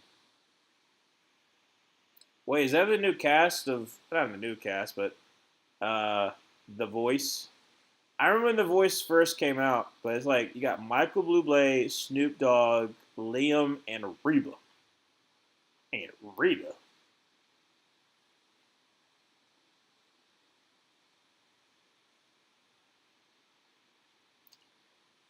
Jack Jones is on the Pats. I thought he was on the Dolphins. Did I say Did I say Jack Jones? Oh, my bad. It is. It's the one that returned those 2 punts against the Panthers. It's a Jones. Mr. Jones? Marcus Jones. My bad. Marcus Jones from Houston, right? Around the Houston. Yeah, he was at Troy and then went to Houston because he was a punt returner. When you had old, whatchamacallit? What's his name? Now the defensive coordinator for OSU. What's the defensive coordinator for the Patriots for a long time? Former Lions head coach. Always had the pencil on the top of his ear because he wanted to look smart. Oh, shoot, what's his name? Anyways, his face. He used to have Marcus Jones on when he was offensive coordinator. He used to have Marcus Jones on some offensive scheming too. Occasionally Marcus Jones got like a screen pass. He used that speed. But yeah, no, it was Marcus Jones. My bad.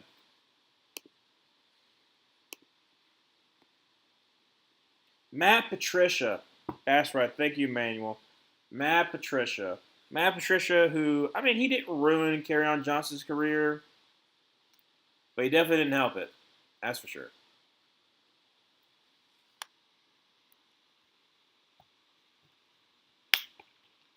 You see, look, right here, just check it down to James Cook, and all your dreams will come true.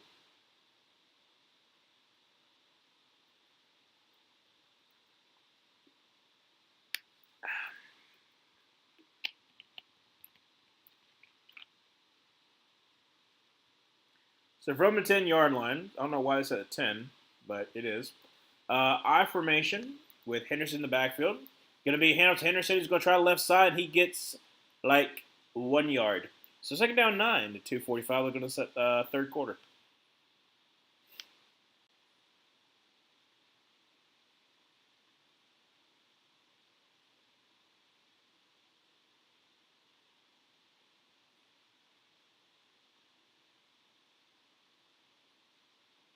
That's what we fight. That's what Diggs is saying. From the 11-yard line, second down 9, under center. Henderson in the backfield. Going to be a play action pass, and is going to try to dump it off to Diggs, who's going to make a man miss. Gets about 2 yards on the play, but he almost fumbled the ball. Would have been hilarious. So 2 minutes left to go in the third quarter. It's 3rd down and 7 for the Patriots. It would have been hilarious if he had fumbled the ball. Like I said, he got it right here, and he's like turns and he's running, and then he basically punches it out himself. But yeah, almost could have been catastrophic. So shotgun formation with Stevenson to his right. Drake May gonna send Douglas into motion, drop back a pass. He's gonna get some kind of pressure, rolls up to his right, throws on the run, and it's gonna be, is it caught? He's gonna say caught pass, and that's gonna be Diggs up to the 23-yard line. 1st down for the Patriots. See here. Yepers. Toe tap. Great job by May there. Also, really great blitz, too. You fake like you're about to jump into coverage. Go back on a blitz. Great job by Diggs. Yep. Right there. So, from the 23-yard line, Josh drops back a pass, throws, and that's going to be behind Henderson. Incomplete pass. 2nd down and 10, 57 seconds left to go in the third quarter. Still 13-10. It's still that way. Say you, say me. It's 2nd and 10. That's the way it should be. All right, so Buffalo. Got to get some kind of stop. Got to get a turnover, actually, would be really nice. From the 23-yard line, shotgun formation. Drops back a pass, and it could be a little screen action to Douglas, who's going to get to the 25. And, oh, my gosh. Get absolutely leveled by Cole Bishop up to the 30-yard line. So it'll be 3rd down and about 3. Yeah, about 3. But you got absolutely just leveled by Cole Bishop.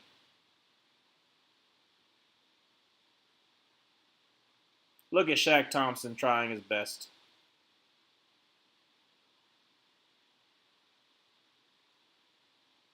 So 3rd down and 3 from the 30-yard line. Shotgun formation with Stevenson to his left. Drops back a pass and looks to the right, and it's going to be easy pitch and catch to Diggs up to the 35 and out about the 41-yard line. Diggs once again, like I said, it's hard man to cover.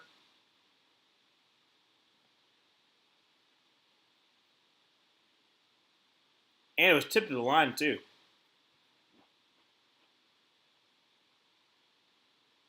So that's the end of the third quarter. It is 13-10.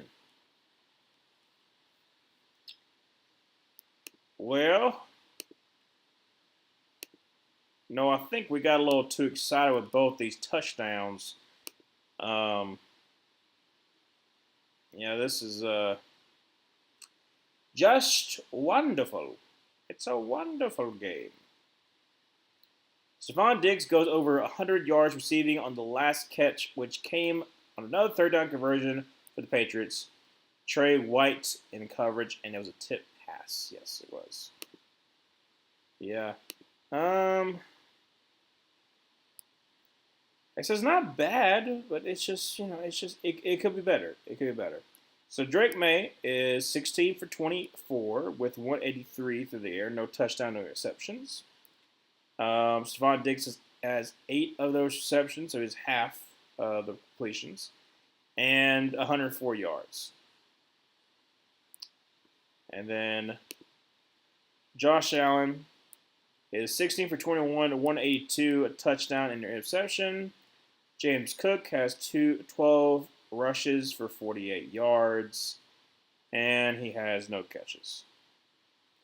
I repeat, he has no catches.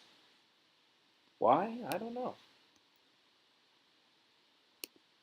I don't ask why. Perhaps she'll die. Please, there's an idea of offense. Just like a little sprinkle in there. We get a touchdown for each person. Make the people feel something, and then we take it away. Make them feel, take it away. Make them feel, take it away. That's what it feels like. Feels just like that. Yeah.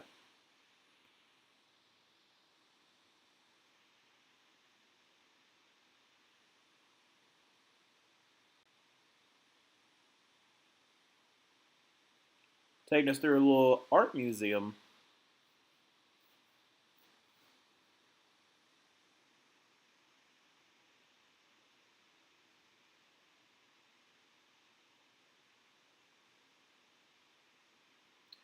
All right, so first down 10 for the 41-yard line. Shotgun formation with both running backs to his side. Drake May drops back to pass and is going to throw across the middle, and that's going to be caught up to about the 36-yard line, and that is none other than Hunter Henry. I can't tell if the fact that no team has looked dominant, flat-out contenders is a good or a bad thing. I'm going to choose good because hopefully I can finally see a unique Super Bowl. Exactly. That's all we're asking for. That's why I picked the Bills and the Lions, because none of them, but the Bills have gone to the Super Bowl. They haven't been since the 90s, and the Lions haven't been. So it'd be nice, something unique. But you never know. From the 35-yard line, shotgun formation once again, two running backs to his sides. Drops back to pass, a little play action pass, and going to dump it off to Henderson, who is going to get no yards. Second down 10. Yeah, I hope that we get some new faces in there. Definitely not getting some teams, but yeah, we win some, we lose some. Are the Ravens going to make it? No. Would be nice, but yeah. All right, so from the 36, it's actually lost a yard. Drops back to pass. Drake May quickly throws. That's going to be up to the 30. That's going to be a first down to the 25, up to 20, up to the 15, 10, 5, and down at the 4-yard line is Diggs. Diggs almost comes to a touchdown. 13-10, and the Patriots are first and goal. Bales. What you doing?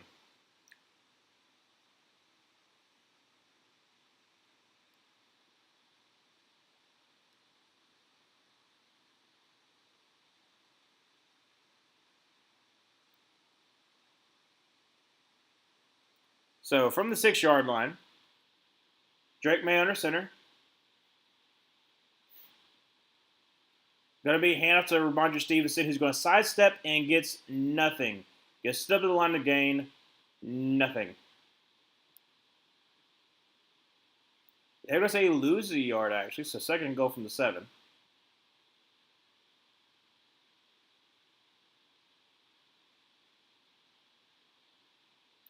Lions versus Bills is a good pick. Sad that one of them will lose, but I'll probably pull for the Bills in that. Their Super Bowl history is very simple.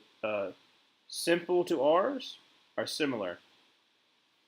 It is similar to both of ours. We're both 0-2. They're 0-4. Pitch out to Ron Stevenson off to the left side. Basically just waltzes in for the touchdown. His second one of the day. It is 20-10. Well, 19-10. Extra point make it 20. But that was a 90-yard drive after the interception. And the Patriots take a 2-score lead. Similar.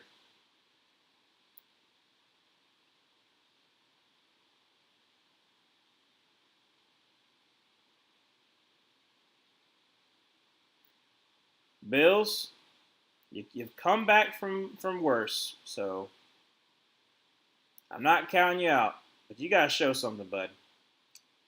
So 12-10 left to go in the fourth quarter. Extra point is going to be up and good. So it'll be 20-10. Boo, Patriots, I hold grudges. Boo. Yeah. I wonder what could that possibly be? You never know. But yeah, Patriots up 20-10 against the Bills. It's unfortunate, but it's true. Boo that team. Yeah. Patriots haven't got to go through like a long, sustained, sucky stage for people to not hate them anymore.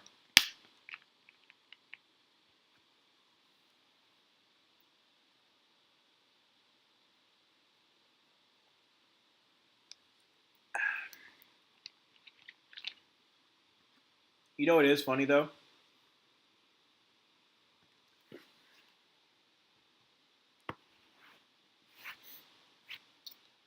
The last time that the Patriots won a playoff game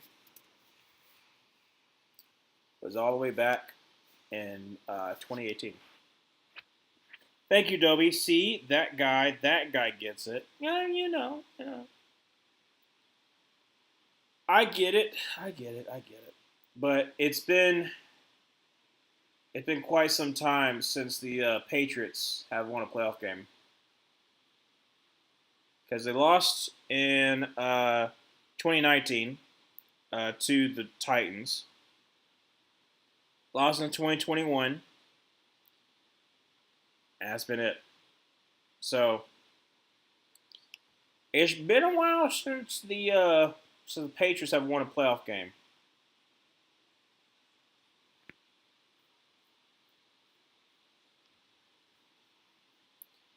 I would say the for people to stop hating on the Patriots have got to like suck or not win a playoff game for 20 years. So far, they're at, 7. So, just saying. I think that I think it would have to take a lot for them for people to not hate the Patriots as much because they were dominant for so long.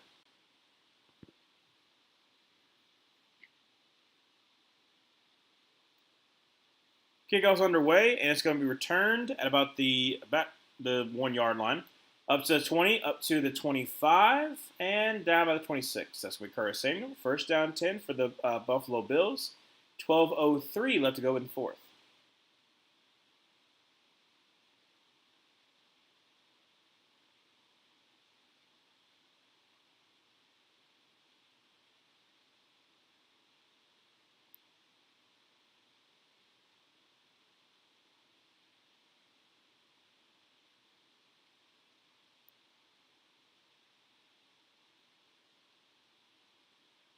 From the 26-yard line, Josh Allen under center. Going to be a play action pass, and is going to take a shot, and that's going to be open. That's going to be Don Kincaid up to the 50. Goodness gracious, Don Kincaid, have yourself a day. If you ever saw Don Kincaid, good for you. Good for you. Yeah. Just gets behind the defense.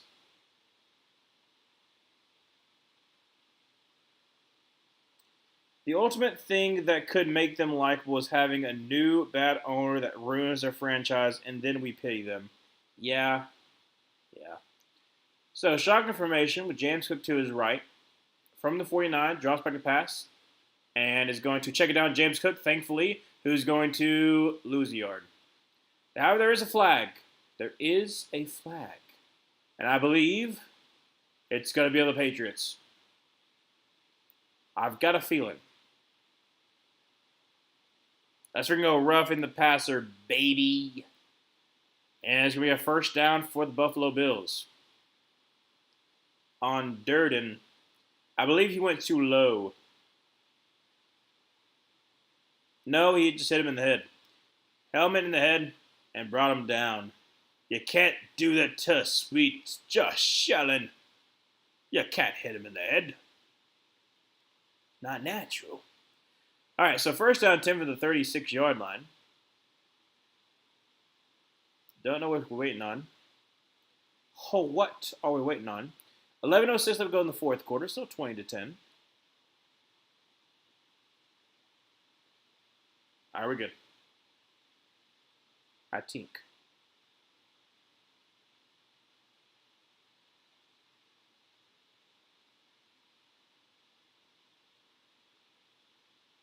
All right, so 11:06 left to go in the fourth quarter, still 20-10. From the 36-yard line, Josh Allen, James Cook to his right. Going to be a handoff James Cook who is going to, oh my gosh. Oh, that's a penalty. That's got to be a penalty. Yep.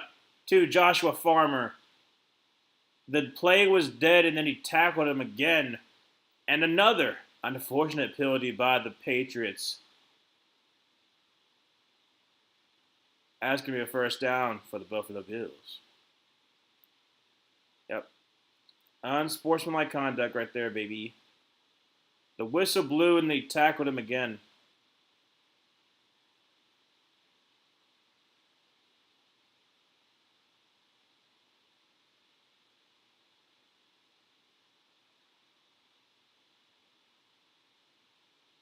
All right, so first down 10 for the Buffalo Bills. Like I said, Landry just absolutely just obliterated this play. It was a loss of 4. James Cook was down, and then like Joshua Farmer just full on like cold cocked him. I don't know what he was thinking.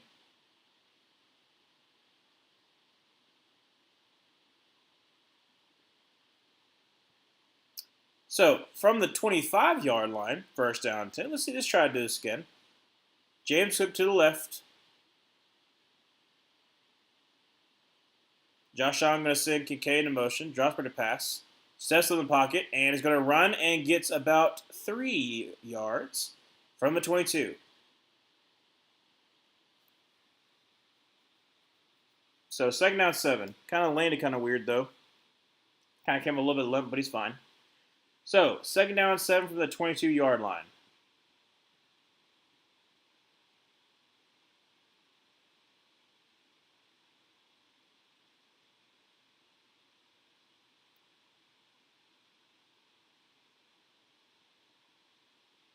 From the 22-yard line, I have James Cook to his right. Send Shakir into motion back out. Going to be a throw, check down. It's going to be to Dawson Knox. He gets to the 15 and gets the first down. Watch the 14-yard line. First down for the Buffalo Bills. 9:55 to go to the fourth quarter. Buffalo first down and 10. Score, please.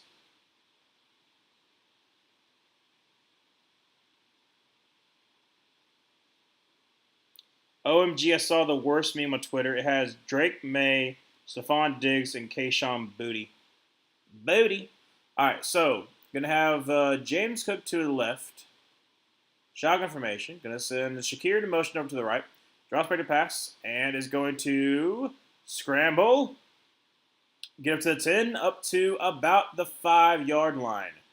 So it's going to be second down and about 2 for the Buffalo Bills. 9:15 left to go in the fourth. You saw the worst meme there, Dovey? What was it? So it just had Drake May, Stephon Diggs, and Kayshon Boutte in it.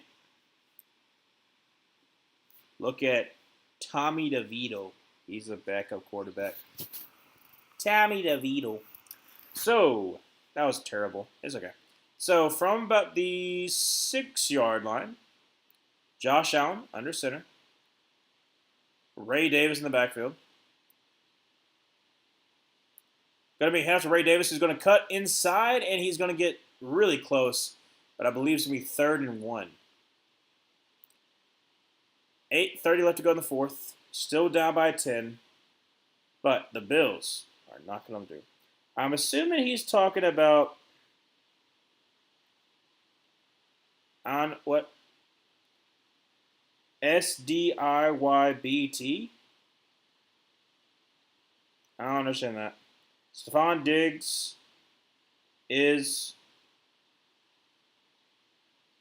part of my language. I don't know what that means, Emmanuel. I'm sorry. I'm not hip. I don't know what SDIYBT means. But Josh Allen did get the first down up to the 2-yard line. You know, it'd be even more cool if you give it to James Cook. You got Ray Davis back there. It's fine. So from the 2-yard line, going to be a rollout. Going to throw for the end zone, and it's going to be caught. Touchdown for Keon Coleman. 7:37 left to go in the fourth quarter. And the Bills bring it to a 4-point game. Is it okay if I look it up, what SDIYBT means? Stiybet. Bonald J. Pump? What? I very awesome. Oh, that's what that is. Oh.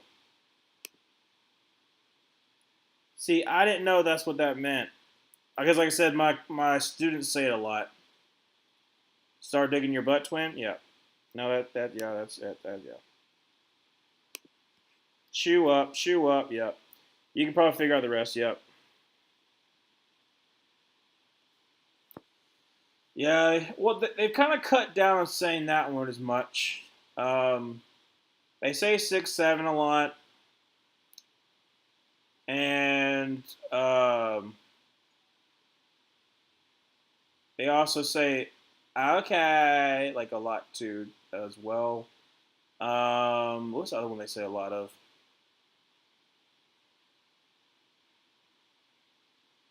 That's pretty much it. They don't say like a lot of stuff that either I haven't heard of or is like like newer stuff. Um, does it not put in my response or refuse to say LOL? Which one? Like all I saw you from UW was saying that it had Drake May, Stephon Diggs, and Kayshawn Booty. Um, 6-7, yeah, yeah, no. I have to be very careful for when I say certain letters, not letters, but numbers.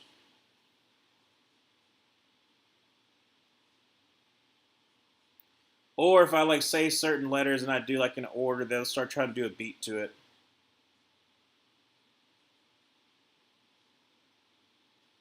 I got some creative kids, but sometimes they get a little annoying. That's how seventh grade is. So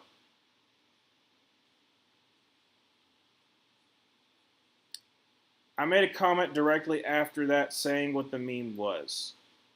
Oh, I didn't see it. Like I said, I saw a manual say, "Part of my language starts digging in your," and then it says you can probably figure out the rest.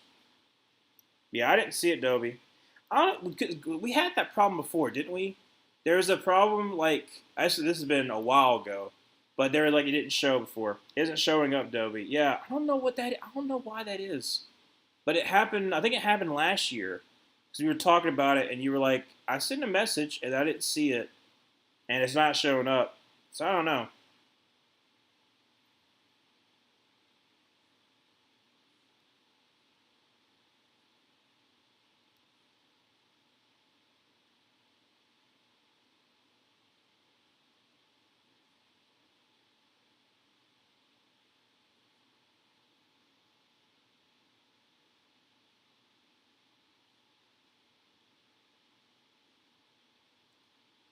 All right.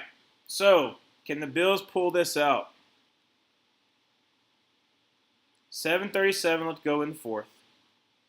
2017. Kick goes away, and it's going to be returned at about the 8-yard line. Ooh, sorry. And down at about the 24-yard line. It said, "May I dig in your booty?" Can you see it now? Yes, I can see it now. May I dig in your booty? Very nice. That makes sense, I guess. Fans are just creative nowadays. All right, so 7:31 left to go in the fourth quarter, 20-17. First down 10.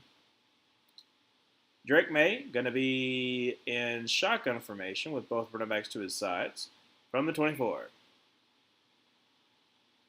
Drop back to pass, and he is going to get some pressure. Rolls up to his right, just going to throw this one. Ashno, check it down to Ramondre Stevenson, who gains about 6 yards there. Second down 4. Yes, I can see it now there, Dobie.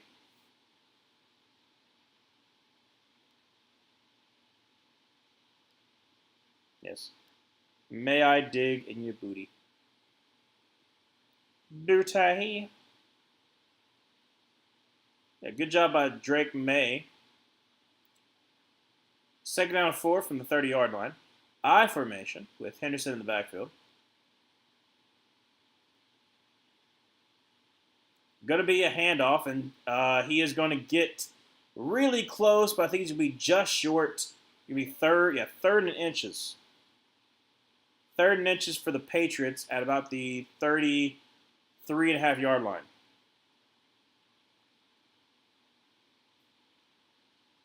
That is an amazing beard that the guy behind Vrabel has. That is an absolute amazing beard. So, Drake May under center, third in inches. Going to be a little bit QB sneak, and he gets it. However, I believe there might be a false start. Yes, it is a false start by the Patriots. So it's a third in inches and an easy QB sneak. It's going to be third down and 5.5. Do you like James Franklin, Coach? No. So James Franklin was really good at Vanderbilt, brought them back to relevance. Then after Bill O'Brien left Penn State, he took over from Penn State and brought Penn State back to relevancy. But if I'm Penn State, I don't even know what I'd do. Because, like, you just can't win the big game. And, like, yeah, you can have some great seasons, but you're never going to win a big game. It's, been proven many, many times. I think he's only run, like, one actual decent, pretty big game. Third and 5, and Drake May just has to be chased out of bounds. Shaq Thompson chases him out. It can be a 2-yard loss, 4th down and 7. But yeah, I don't hate James Franklin. I just don't think he can win the big game. I think ultimately, Penn State's going to be stuck in this constant we're trying to win. We're trying to, live up to, like, the Michigan, the Ohio State, but we just can't. And then if Oregon continues to be as good as Oregon is, your chances of winning the Big Ten are very, very low. So, going to be in the end zone for a touchback, first down 10, 5:52 left to go in the fourth quarter for Buffalo. One good thing to come out of the 6-7 was that I will never forget what notes on a melodic minor scale are raised and lowered.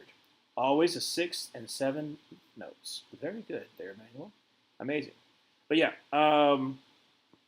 that's for the most part, that's the one that, like, my students say. Outside of that, I'm trying to think what else they really say. Like I said, they say 6-7. Start digging in your butt, man. That one. I said, okay, like that one. And like I said, it's in, like, the tone of when John Mulaney says it. And so I don't know where they're getting it from. Obviously, it's probably from TikTok, but I'm not on TikTok, so I have no idea. But that's the only ones I can really think of that my students usually say. Oh, also, yacht. I had to stop my students from saying that one. That one's a little inappropriate. The other one's like, yeah, it's a little inappropriate, but it's not like yacht is like, So, had to get them to stop doing that one.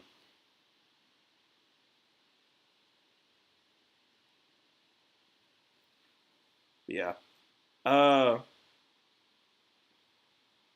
The thing is for Penn State, I'm talking about the James Franklin thing, like, if Penn State decides to move on from James Franklin, who do you have that's going to replace him? Like, you got to have, like, something in place. Also, what is his buyout? Is James Franklin going to be fired? Like I said, I don't know. If I'm Penn State, I know that things could get worse. Like, things could be worse without James Franklin. So are you looking at, okay, well, we've been consistently good, but not good enough to win a national title.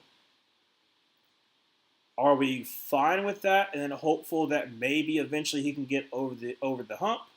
Or are we going to try something different and see if maybe that next person can be the one that's going to take us to the next level? Because, like, I don't know. I spelled it that way, but it's pronounced more yes. Yes, it is. So, let's see. What is James Franklin buyout?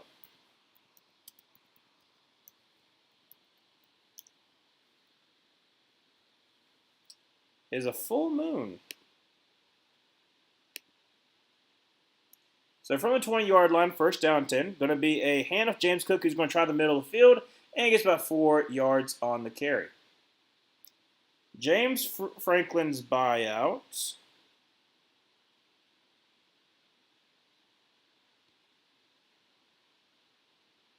$50 million. Goodness. $50 million?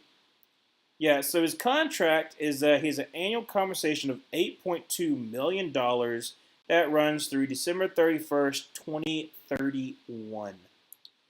So maybe not. Shotgun formation, going to have James Cook to his left, drops back to pass. Josh Allen is going to scramble out to his left, throw on the run, and that's going to be caught. Is that a pick? Penalty. It's gonna be a penalty against the Patriots.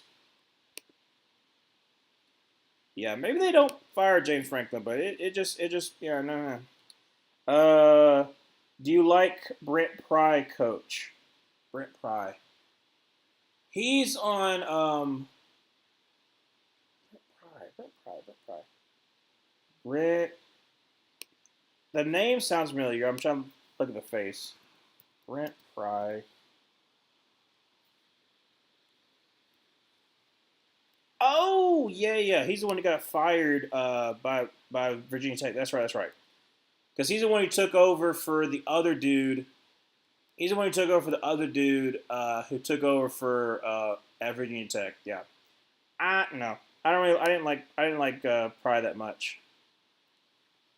But yeah, like I said, UCLA won after firing Deshaun Foster. So who knows how they go for the rest of the season. But Virginia Tech, I mean, they flew flat on their face. Josh Allen rolls it to his right, is trying to avoid the pressure, and is going to scramble to the 45 and up to the 46. So gain about 3 yards, taking out 7. But yeah, I don't know. The Virginia Tech job is going to be an interesting one to see who's going to fill in that vacancy. So I think it's a decent job. You got good support from your fan base. You got a good talent pool being in Virginia. So I think Virginia is a little underrated when it comes to that. So it'll be interesting to see like who takes over for Virginia Tech. Second down 6, bunch to the right. James Cook to his left. Now going to send Dick Kincaid over to the left. Drops back to pass and is getting pressure and is going to check it down and unfortunately is way too low for James Cook. Third down to 6. 4:47 left to go in the fourth. First time I heard that word, I kept saying, why does it matter if someone is holding?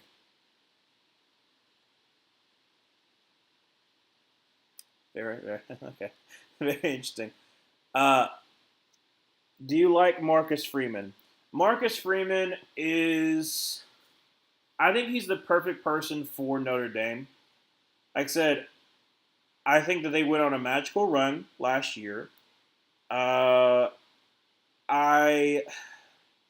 think that Golden definitely helped out a lot, but great throw and great catch. That's a first down to Keon Coleman. First down 10 for the 40-yard line for the Buffalo Bills. 4:35 to go in the fourth quarter. Yeah, I think Marcus Freeman's good for Notre Dame. He's going to be there for a while. I don't see him being fired anytime soon, mainly because, one, they made all the way to the national championship game. Notre Dame isn't really known for giving up on their head coaches very easily, especially if they have moderate success. So, yeah. Now, what Notre Dame does in the future, that's a different story. Because, like I said, I think they're still going to stay as independent because they have their own, basically their own little contract with NBC. So, I don't see them going to a conference anytime soon, even though it might hurt their chances. If they, like I said, they lose 2 games in this season, they're going to have to do a lot of heavy lifting to try to make it into the playoff conversation. So, 3:43 left to go in the fourth quarter. 20-17, second down 9 from the 39. Josh Allen shotgun formation, James Cook to the left. Looking like going to be some blitzes for the Patriots. Drops back a pass and throws quickly. That's going to be up to the 30 and up to about the 27-yard line, and that is going to be Khalil Shakir. 3:20 left to go in the fourth. I've never held any stock in Penn State ever. They can never be a top level team, and apparently UCLA with an interim head coach. Yes, I think they definitely helped a little bit. Like I said, obviously you have rallying behind a new head coach. You don't really know how the team was really responding to Deshaun Foster, but yeah, like when you were getting dominated by UCLA and you came back and you almost won, but it just does not send a good message to a lot of your boosters like, hey, we can really get this thing turned around. So it's going to be a screen pass and a drop pass to Khalil Shakir. So second down 10, 2:43 left to go in the fourth. I've been to many red states, so I'm used to seeing guns as all. Well, yeah. Y'all like Eli Drinkowitz? Yes, I do. And it's interesting, too, with Eli Drinkowitz because he got to start at Auburn as a graduate assistant. Not even get a start, but early in his career, he was a graduate assistant under Gus Malzahn. So him, Gus, and Hugh are all kind of friends through working together. But Eli, like I said, he's really turned Mizzou around, so I'm good on him. Josh Allen's going to roll it to his right and is going to avoid the sack, throws across his body, throws for the end zone, and incomplete. Try to do a deep ball to Keon Coleman, but going to be incomplete. So 2:31. Yeah, like I said, Eli at Missouri, they've had back-to-back 10-win seasons. They're looking like this season's probably going to be, I would say, at least an 8-win season because right now they're starting pretty hot, but they still have their hard part of the schedule coming up. Like I said, they're playing Alabama next week. So if I'm Eli and I have Missouri in a situation where basically the fan base is all behind me, the boosters are all behind me, and I don't have huge expectations at Mizzou, I think Eli's in a perfect spot for him. Rolls up to his right. Josh Allen is going to sidestep and is going to try to throw across his body. It's be incomplete. Try to get to Khalil Shakir. So 2:21 left to go in the fourth quarter. Fourth down and 10. And Josh Allen's looking for a pass interference. He's kind of pissed off about that. But an field goal is about to be attempted by the Bills. Dobie, are you talking about getting in a slang term for a firearm? I'm genuinely curious. Oh, about gaps. Yeah. Ooh, yeah. Yeah, he got there a little bit early. All right, so Matt Prater on to kick this field goal. It's going to be a 45-yard field goal to tie it up.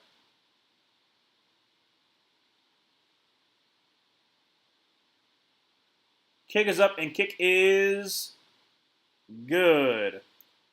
So it is going to be 20-20, 2:17 left to go in the fourth.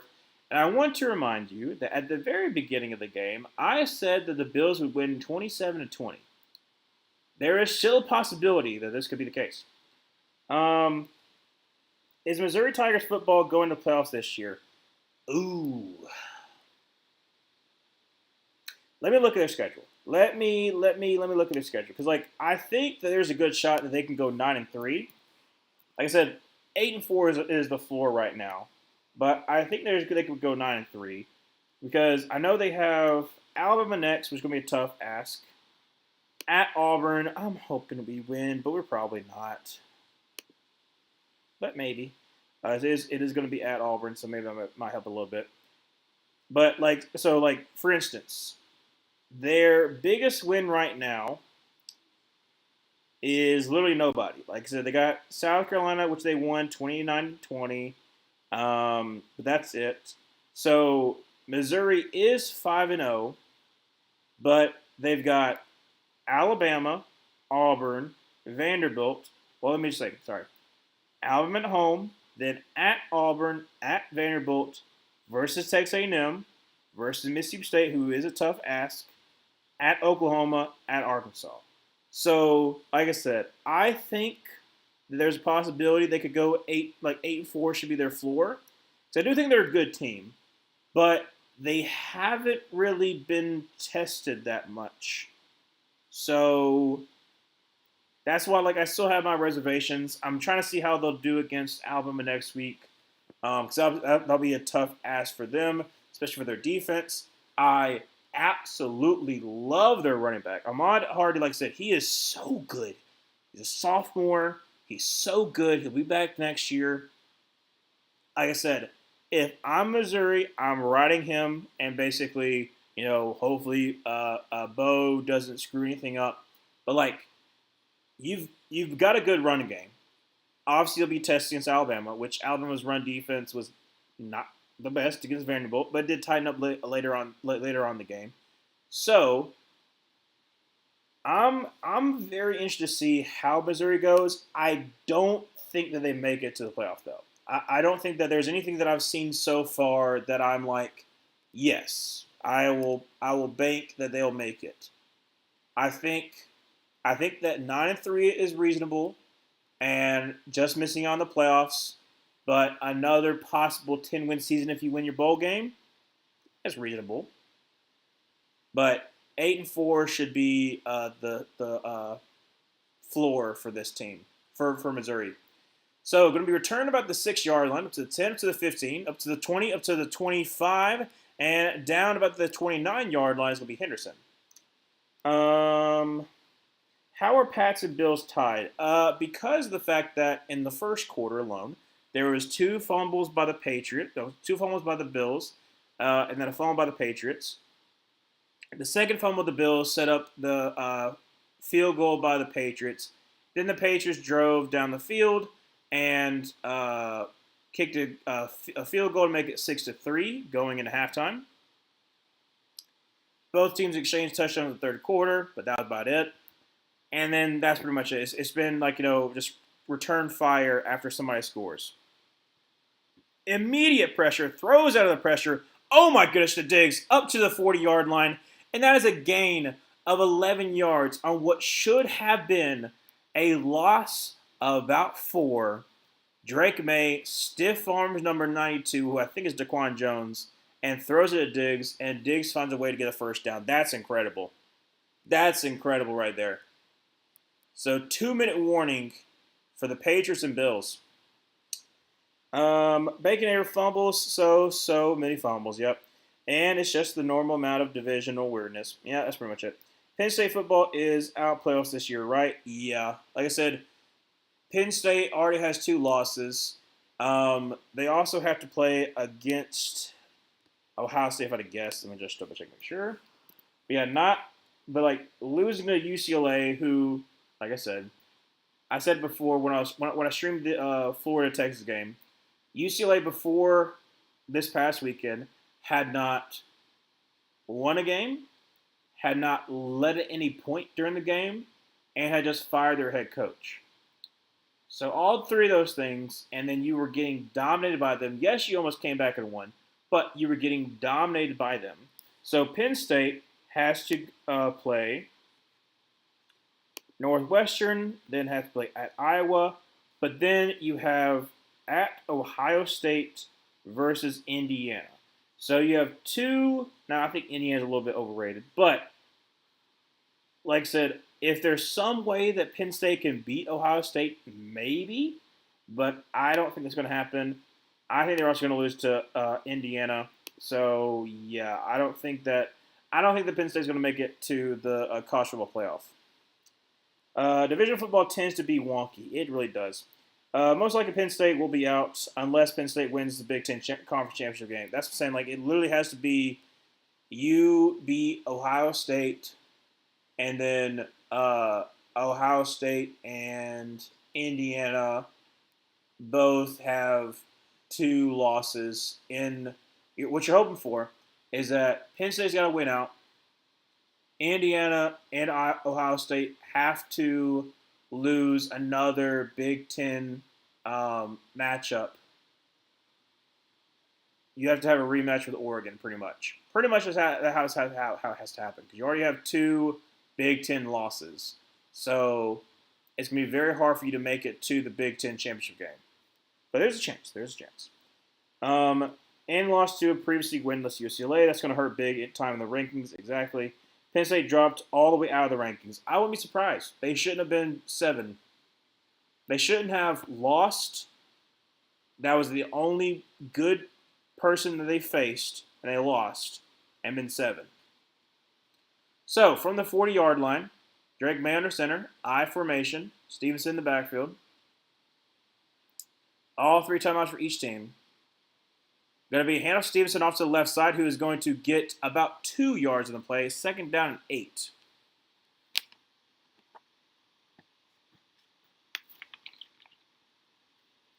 Yeah, it was Daquan Jones, the stiff-armed, and then threw out of a sack.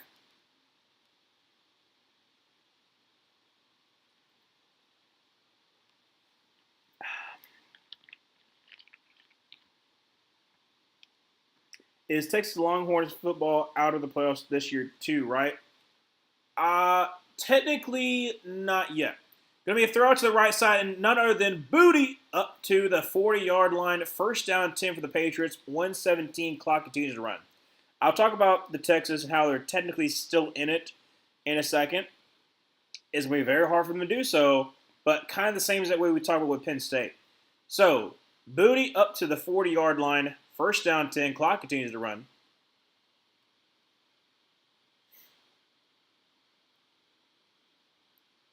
So the first time I was called by Buffalo. All right, so yes, like Bacon Davis said, unless Texas run the tables, probably depends if they win the SEC championship game. Exactly. So, they play Oklahoma next.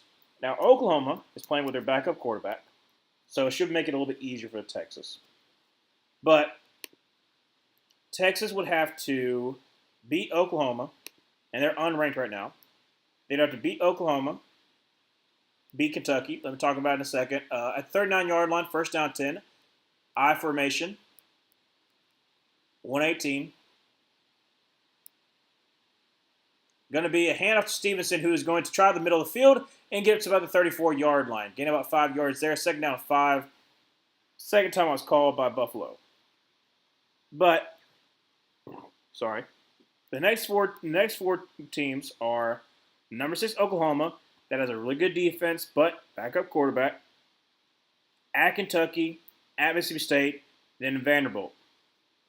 So if you can make it through there, I think Texas would climb up the rankings a little bit, probably be in that, 19-ish range. And then you have your final tests, where you have at Georgia, Arkansas, and then versus Texas A&M. So if you run the table and you're able to make it to the SEC championship game with 2 losses, one against Ohio State and one against Florida, then maybe. Hand off to Stevenson, who gets absolutely nothing. 3rd down and 5. Last time I was called by Buffalo. But it would be a miracle, not a miracle, but it would be very hard for Texas to make it all the way through. Exactly. Texas only has 1 SEC loss, so they could still make it. Yeah. Because, if you win against Georgia and you beat Texas A&M, that's right now 2 top 10 teams. Now, however their season ends or however their season goes, while, we still have plenty more games, who knows. But right now, they're top 10 teams. So if one of your losses is to the top team, and you almost came back and won, and then at Florida, who knows how Florida will do the rest of the season, it could look a little more impressive. But the fact is that Texas didn't really have a hard schedule to begin with. Roll out for Drake May, who avoids the sack and is going to get down basically back to the line of scrimmage and be 4th down and 5. Clock continues to run. And with a timeout, it will be about 20 seconds left to go in the game. New England will have to go for a field goal. The fact that there are 5 places reserved for conference championships helps a lot. Yeah. And I like it because, like I said, it basically creates where the conference championship game is still a huge point. If you make it to the conference championship game, you have a chance of making it in. So I do like that aspect of it.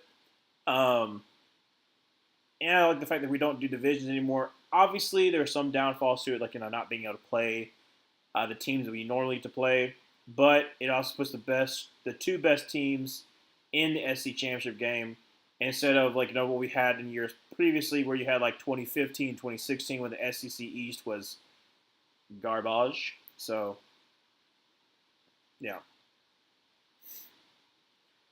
All right. So for a game-winning field goal. This is going to be like a 50-something yard field goal. About maybe 52. Yeah, this is about a 52-yard field goal.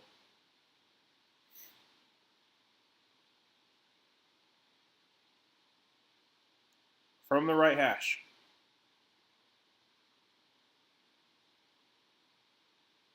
Snap, hold, kick is up, and kick is right down the middle.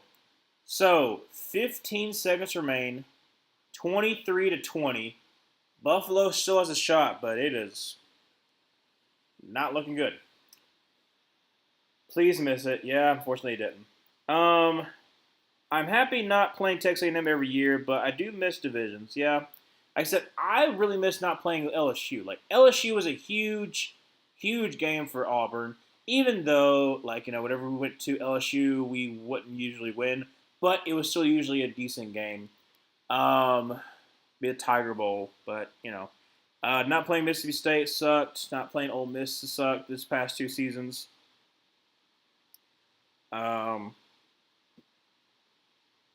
Those are only 2 that we haven't played these past 2 seasons, right? Yeah, because we played Arkansas, obviously Alabama, Texas A&M. Who else is on the West that we normally used to play? Yeah, that's about it. Kickoff's underway, and it's going to be returned by the 2 up to the 10, 15, 20, 25, and up to about the 27. So 8 seconds left, and there's a flag. Is LSU football going to the playoffs this year? They could, but it would be very hard. Holding, oh my goodness. Holding backs them up, so Buffalo, 8 seconds left. Unless something miracle happened, I'll look at LSU in a second after this game. Because like I said, this is pretty much done. Sucks the Bills are going to lose. So there will be no undefeated teams. And I guess I could make the video this week.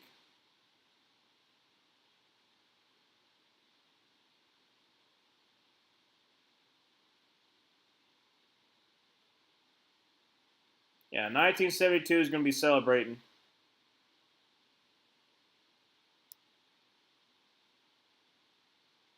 Timeout was called by the Patriots. So LSU does have a little bit of a difficult road ahead, too. So right now, their big win doesn't look as big anymore. They did beat Florida, but Florida did pretty much give the game away. But you got South Carolina, could be a little bit difficult for you, but I think you should handle that. At Vanderbilt, Texas A&M, at Alabama, Arkansas, Western Kentucky, and then at Oklahoma. So I don't think they will because I think they're going to lose 2 more games. Like I said, you got 3 more top 10 teams. Throws and caught, and that's going to be down, and that's going to be the game. So that'll be the game, and the Patriots in the undefeated streak of the Buffalo Bills. There are no more undefeated teams. All right. But yeah, so I don't think they will because, like I said, you have lost Ole Miss. You got to go against Texas A&M, against Alabama, and against Oklahoma. So, for instance, like I said, even if they only lose 1 more game, that'll be 2 SEC losses in a highly, highly competitive SEC race. So I don't think they'll make it. I don't think they'll make it. Gators still play LSU, Georgia, and Tennessee, so I'm not affected. 1972, LOL. Yep. So I'll probably make the video this week then. I'll be fine. And I should tie into what I'm be doing, so it'll work. It'll work out. It'll work itself out. Is Ole Miss football going to make the playoffs this year? Here's the deal. Like, maybe, but Ole Miss really and truly always disappoints. They always disappoint. So Ole Miss, they have at Georgia. Well, so right now they got Washington State. They should be Washington State. Then they got at Georgia, at Oklahoma, South Carolina, Citadel, Florida, and Mississippi State. So I do think there's a chance that Ole Miss could go to the college football playoff, especially if LSU looks decent. They could lose 2 games, be 10-2, um, and it be losses on the road, so look a little bit better. So let's just say they lose to Georgia, lose to Oklahoma. Yeah, there's a chance. Because like I said, unless they get dominated. If they get dominated by both those teams, then probably not. But if they keep it close, their offense continues to look good, then maybe. But right now, the reason why I'm also being cautious because, like, Ole Miss always disappoints. Like last year, if they had just beaten Florida, they would have gone to the playoffs. But no, they Jackson Dart and pressure just totally screwed the pooch. And yeah, say they're undefeated, but they barely beat Arkansas. They had to have a late game fumble. They barely beat Kentucky, which Kentucky sucks. And then you also have 2 away games at 2 hostile territories that have really good defenses that I don't know if Ole Miss is going to be able to score well against them. And last year was supposed to be like your real, your real test. Well, last year was supposed to be your chance, and you didn't make it. So I think that Ole Miss will make it as at large, but I'm just making sure that we are also preparing ourselves for when they ultimately fail. And tie into your game with Miami popping the bottle for 72. Exactly. I said I'll because I haven't been doing the basement like I should, and so I was trying to think of like a perfect way to do so. So yeah, I've I can do it. I can do it this upcoming week. Um, I'll start writing it up. I've already started writing up some of the stuff that I'm going to be doing, so I'll do that. Try to get it out on Wednesday, and it'll still be relevant. Um, and then tied into a different video that I was going to do. It'll be a shorter video, and I can still put that out probably later. So I can still make that work. If Auburn is unranked coming to the Iron Bowl, y'all will probably win. DeBoer does not have an amazing record against unranked road games. Yeah, I I honestly don't know how Auburn's going to do the rest of the season. Like, part of me is trying to be optimistic, where Auburn has 2 road losses against 2 top 10 teams, where theoretically we could have won the game. If you want to be like a really optimistic Auburn fan, you'd be like, we really just beat ourselves. But we cause a lot of our own problems. Not the refs. I don't want to do that because that's such a stupid thing to think of. Like the refs, the only reason why we lost the Oklahoma game. No, we lost the Oklahoma game because we gave it 10 sacks. And you had opportunity. You had opportunity at the very end. You had 4 minutes. You had a drive, and you couldn't get anything done. So, yeah. I'm hopefully we won't be if we're unranked by the end of the season. Like it went down. It went down bad horribly. Is Alabama football going to the playoffs this year? I actually predicted that they would. I predicted that. Okay, so one of them is not going to go to the playoffs, but the 3 that I said that could go to the playoffs could. Like I said, Texas could go to the playoffs, but probably not. Bama has a pathway because Alabama, like I said, Baker doesn't depends on how y'all do. Alabama, I think, could go 9-3 and make it the playoffs. And the only reason why I'm saying that is because of the fact that they have a win against Georgia and win against Vanderbilt. But I think they're going to beat Missouri, so that'll be another ranked win. But then you have Tennessee. That's going to be a tough ask. South Carolina, you should win. LSU is going to be a tough ask. Oklahoma is going to be a tough ask. Eastern Illinois, and then at Auburn, always causes problems. So, right now, Alabama only has one loss. You have a hard schedule, but it's manageable that if you lose one more game, it's not the end of the world. Because right now you're undefeated in the SEC. So, like, one loss to the SEC, I don't think that's going to take you out of the SEC championship game. So, I think there's going to be a couple of teams that lose 2 SEC games. So, let's say that Alabama wins their October SEC games. So, that's at Missouri, Tennessee, and South Carolina. And so all they have left is LSU, Oklahoma, Eastern Illinois, and then Auburn. I think there's a chance that if Alabama loses to Oklahoma, they'll have 2 losses. And then because at that time they would be like probably either like top 3 team, maybe top 2. Lose to Oklahoma, 2 losses, then go into the Iron Bowl. I think that Alabama could lose the Iron Bowl and still make the playoffs because they're Alabama. And I'm not trying to be, oh, well, the playoffs just are biased, but they are.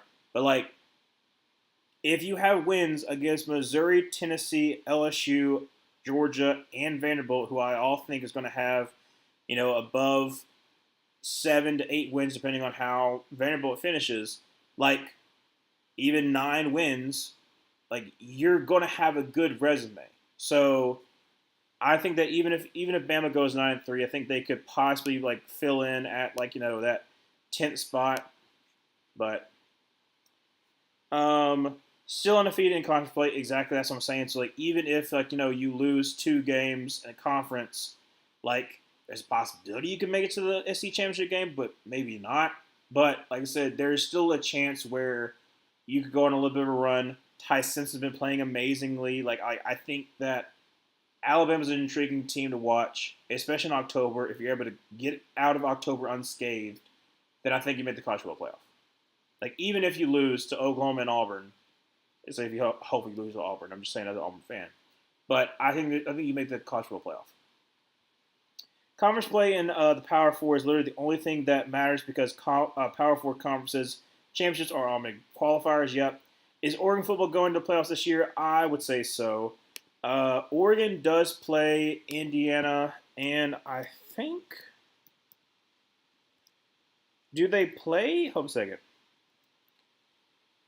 They play Ohio State, right? I'm pretty sure they do.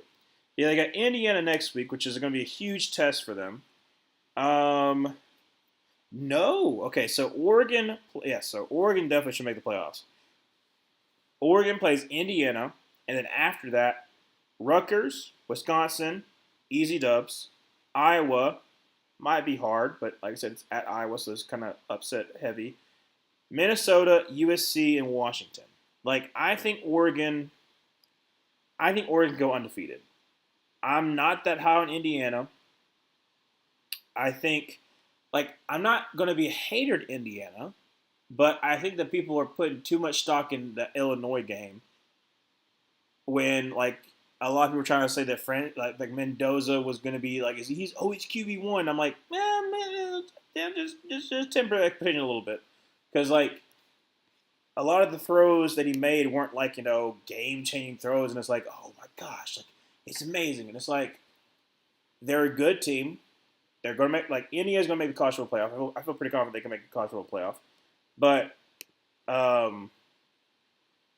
I think it's going to be Oregon, Ohio State, Indiana from the Big Ten.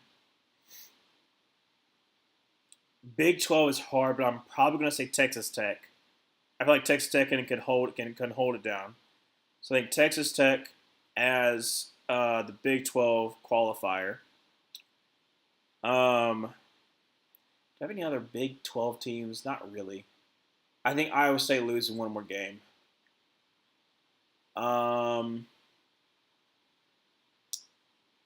ACC one is interesting because I think obviously I think that Miami is going to be in the ACC championship game. So regardless of what happens, I'm pretty sure they're going to make it in. But Georgia Tech, I don't know. I feel like they're going to be. I feel like Georgia Tech's going to stumble at some point. They also have to play Georgia, so that's going to be a tough one. But Georgia Tech, like I said, they got Virginia Tech, Duke, Syracuse, NC State, Boston College, Pittsburgh, and Georgia. If Georgia Tech doesn't stumble in the ACC, then I think there's a possibility that you could have two ACC teams. I think if Georgia Tech goes undefeated, obviously, like say if they lose to Georgia, but it's still, and then they face against Miami, I think Georgia Tech could still make it into the college football playoff. Miami would make the college football playoff. Don't think really any other ACC teams like Virginia. Yeah, they're 5-1, but like I think Virginia's going to lose down the line. So I think there could be two ACC teams, one Big 12 team. I don't really believe that much in BYU. I think Texas Tech will pull it out. I think BYU is probably going to lose down the line because BYU's got. Let's see, I'm double checking BYU. Arizona, Utah will be an interesting one, like the Holy War. Iowa State at Texas Tech. So I think that BYU is going to lose at least one or two more games. Well, not two. I think they could possibly lose two games. So I think Texas Tech will pull it out of the Big 12. Maybe Arizona State makes it through, but Texas Tech, if they win out, they'll have beaten Arizona State, so that's going to be 2 losses for Arizona State. They'll have beaten BYU, so at least 1 loss for BYU. Who I don't know if the committee is going to be like very very intrigued by BYU. So that's 3 from the other Power 4. So that's 2 ACC, 1 Big 12, 3 Big 10. Because I'm just not for sure about Michigan. I don't know. Like Michigan. I think Michigan is going to lose. Like is going to get stumbled here. Like you got Michigan, USC, Washington, Michigan State, Purdue, Northwestern, Maryland. I think that Michigan's going to get stumbled along the way. And there's a possibility that they lose to Ohio State, which would be interesting to say the least. So I think 3 Big Ten teams.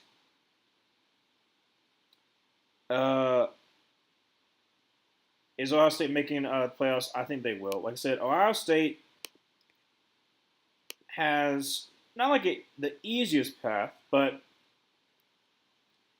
at Illinois, who I think is a little overrated, Wisconsin at Wisconsin, Penn State, Purdue, UCLA, Rutgers, and then at Michigan. So it's like, I think this gets 2 overrated teams who it is road games, so there's possibility you stumble.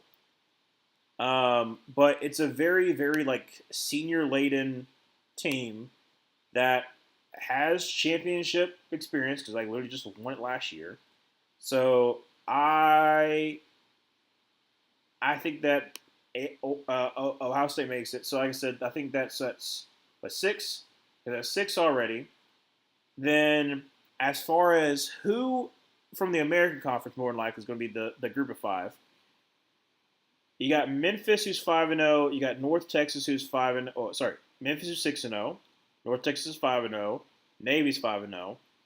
Would be hilarious if Navy, not hilarious, but like if Navy is somehow the champion of the American Conference and they make it to the playoffs.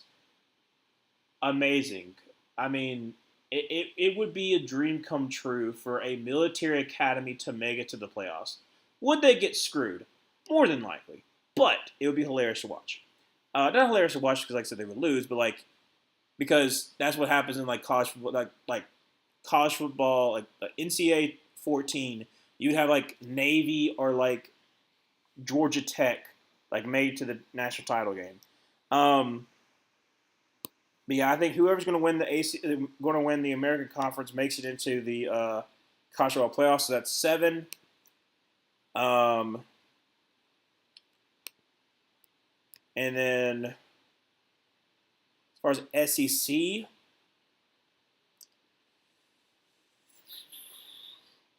okay, so I'm already going to say Alabama and Oklahoma make it in. I feel good about that. I think that Georgia makes it in. I'm hoping that we beat Georgia. But if Georgia, let's just say, if Georgia loses to Auburn, then they'll be mad and they'll try to beat Ole Miss. So they got Ole Miss, Florida, Mississippi State, Texas, Charlotte, and then Georgia Tech. So Georgia will have wins over Tennessee, win over Ole Miss, Texas, who's number 1, and Georgia Tech. So even though they would have 2 losses, I think Georgia makes it in. So that's 3 from SEC. Who else do I have them making it in?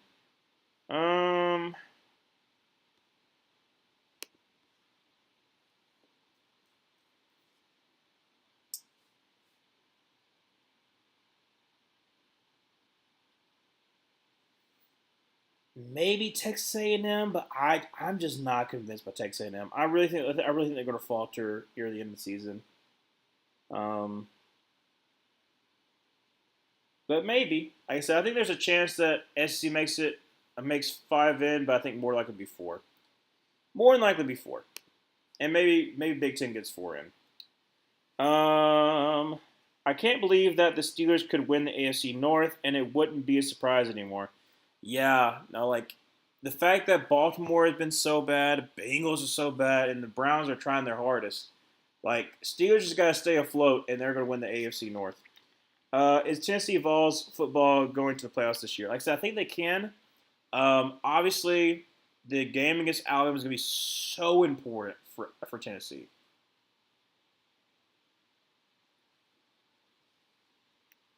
Because right now you're looking at the fact that you lost to Georgia. You almost lost to Mississippi State. Syracuse, your big win, is no longer really a big win because they got absolutely trounced by Duke. So you don't really have a signature win. And your schedule right now is Arkansas, at Alabama, Kentucky, Oklahoma, if in the year of Vanderbilt. So if there's some way that Tennessee can get a signature win, I think so. But if not, and you're 9-3, your losses are to Georgia, Alabama, Oklahoma, sure, quality losses, but still losses none the doubt. And your only wins are, Vanderbilt and potentially Florida, which Florida could still beat you. Like, I don't think Tennessee will. But if Tennessee's able to pull out against Alabama or Oklahoma, then yes. Because they'll have a signature win. But so far, they don't have a signature win. So, doubtful on Tennessee. Good old Steeler football. Let one's enemies just lose and win by doing nothing. Exactly. Like I said, it's predictable. I think I had the Steelers go 10-7. I was so high on the Ravens too, but man, like injuries have really diminished the Ravens' possibilities. Um, I didn't think that Joe Burrow would get hurt, but I was like, oh well, they're going to be like 8-9. I think I have for the Bills. Bills for the Bengals. So, oh my goodness! Imagine Dylan Gabriel or Shadur Sanders play good enough to have an average offense, and they get second in the AFC North. Oh, dude, the Browns are what 1-4. The Bengals are 2-3, and the Ravens are 1-4. And really and truly, the Browns should be 2-3. Like they should have won the Bengals game, but and they really could have won last week too. But I think there's a possibility that the Browns, if they just play turnover-free football, they could finish in the AFC North in the second place, which would be way better than I thought they could going into the season. It is a Steeler way. Ravens football, more than likely not. I think. All right, so 1-4. I think there's only been, if my mind is correct, there's only been two teams who started the season 1-4 and made the playoffs. How many teams started 1-4 in the NFL and made the playoffs?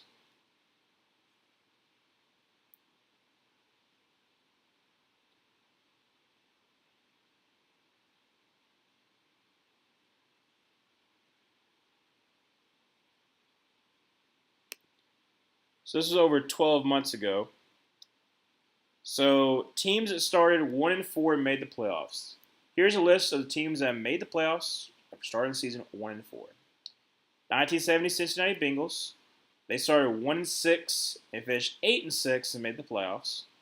1992 San Diego Chargers started 0-4 and finished 11-5, becoming the first team to do so. The 2002 Tennessee Titans started 1-4, finished 11-5. The Broncos in 2011, the Tebow Mania, started 1-4, ended 8-8, and won a playoff game. Also, by the way, the 2002 Tennessee Titans, they advanced to the AFC Championship game. 2015 Kansas City Chiefs, I remember that one because that's the one where you have, it was 1-5 start, won 10 straight, finished 11-5, made the playoffs. And 2018 Colts started 1-5, then finished season 10-6 and made the playoffs and won the wild card game. Now, the reason why I don't think the Ravens really have a shot is because of all the injuries that they have. Like, obviously, like Lamar is Lamar, and so not having him today was huge. But I don't understand what Tom Monken has done a couple of times where, like, either he doesn't have faith in Derrick Henry or something is wrong with Derrick Henry that, like, just not being talked about enough. Obviously, the fumble problem has been a huge issue, and it's been where, hey, why aren't we running the ball with Derrick Henry here, or why are we constantly behind the yard to game, putting in difficult situations like that. That's what I'm talking about for the Ravens. Like, their defense is not good. It's just not good. It's not getting pressure like it was last year. You're not getting the turnovers that you desperately need. So some of that has to do with coaching. Some of that has to do with player personnel. and it's just I just don't think the Ravens are going to make it. Chiefs, I think the Chiefs make it. I had the Chiefs as in the very beginning of the season, preseason. I had them as the sixth seed. I don't think they win the division. I still feel good enough about the Broncos to win the division. Chargers, I'm kind of teetering on right now. I'm very concerned about the Chargers, but I'm gonna stick with the Broncos winning the division. I had the Chiefs finishing third. They might finish second in the division, but I think that they still make it in. They're still a very talented team. Like I said, the Chiefs, they have obviously they are 2-2. They have the Jaguars, which is going to be a tough ask on Monday. And then you have the Lions on Sunday Night Football. And then you have Raiders, Commanders, Bills, Broncos, Colts. At Cowboys, Texans, Chargers, Titans, Broncos, and Raiders. So that's why I don't think the Chiefs are going to make the playoffs. Well, not, I don't think they're going to win the division because I think their schedule's just really, really hard. Like, I think it's reasonable to expect that they lose at bare minimum 3 of these games right here. That's not to mention, the Jaguars game. So if they lose Jaguars game, that makes them 2-3.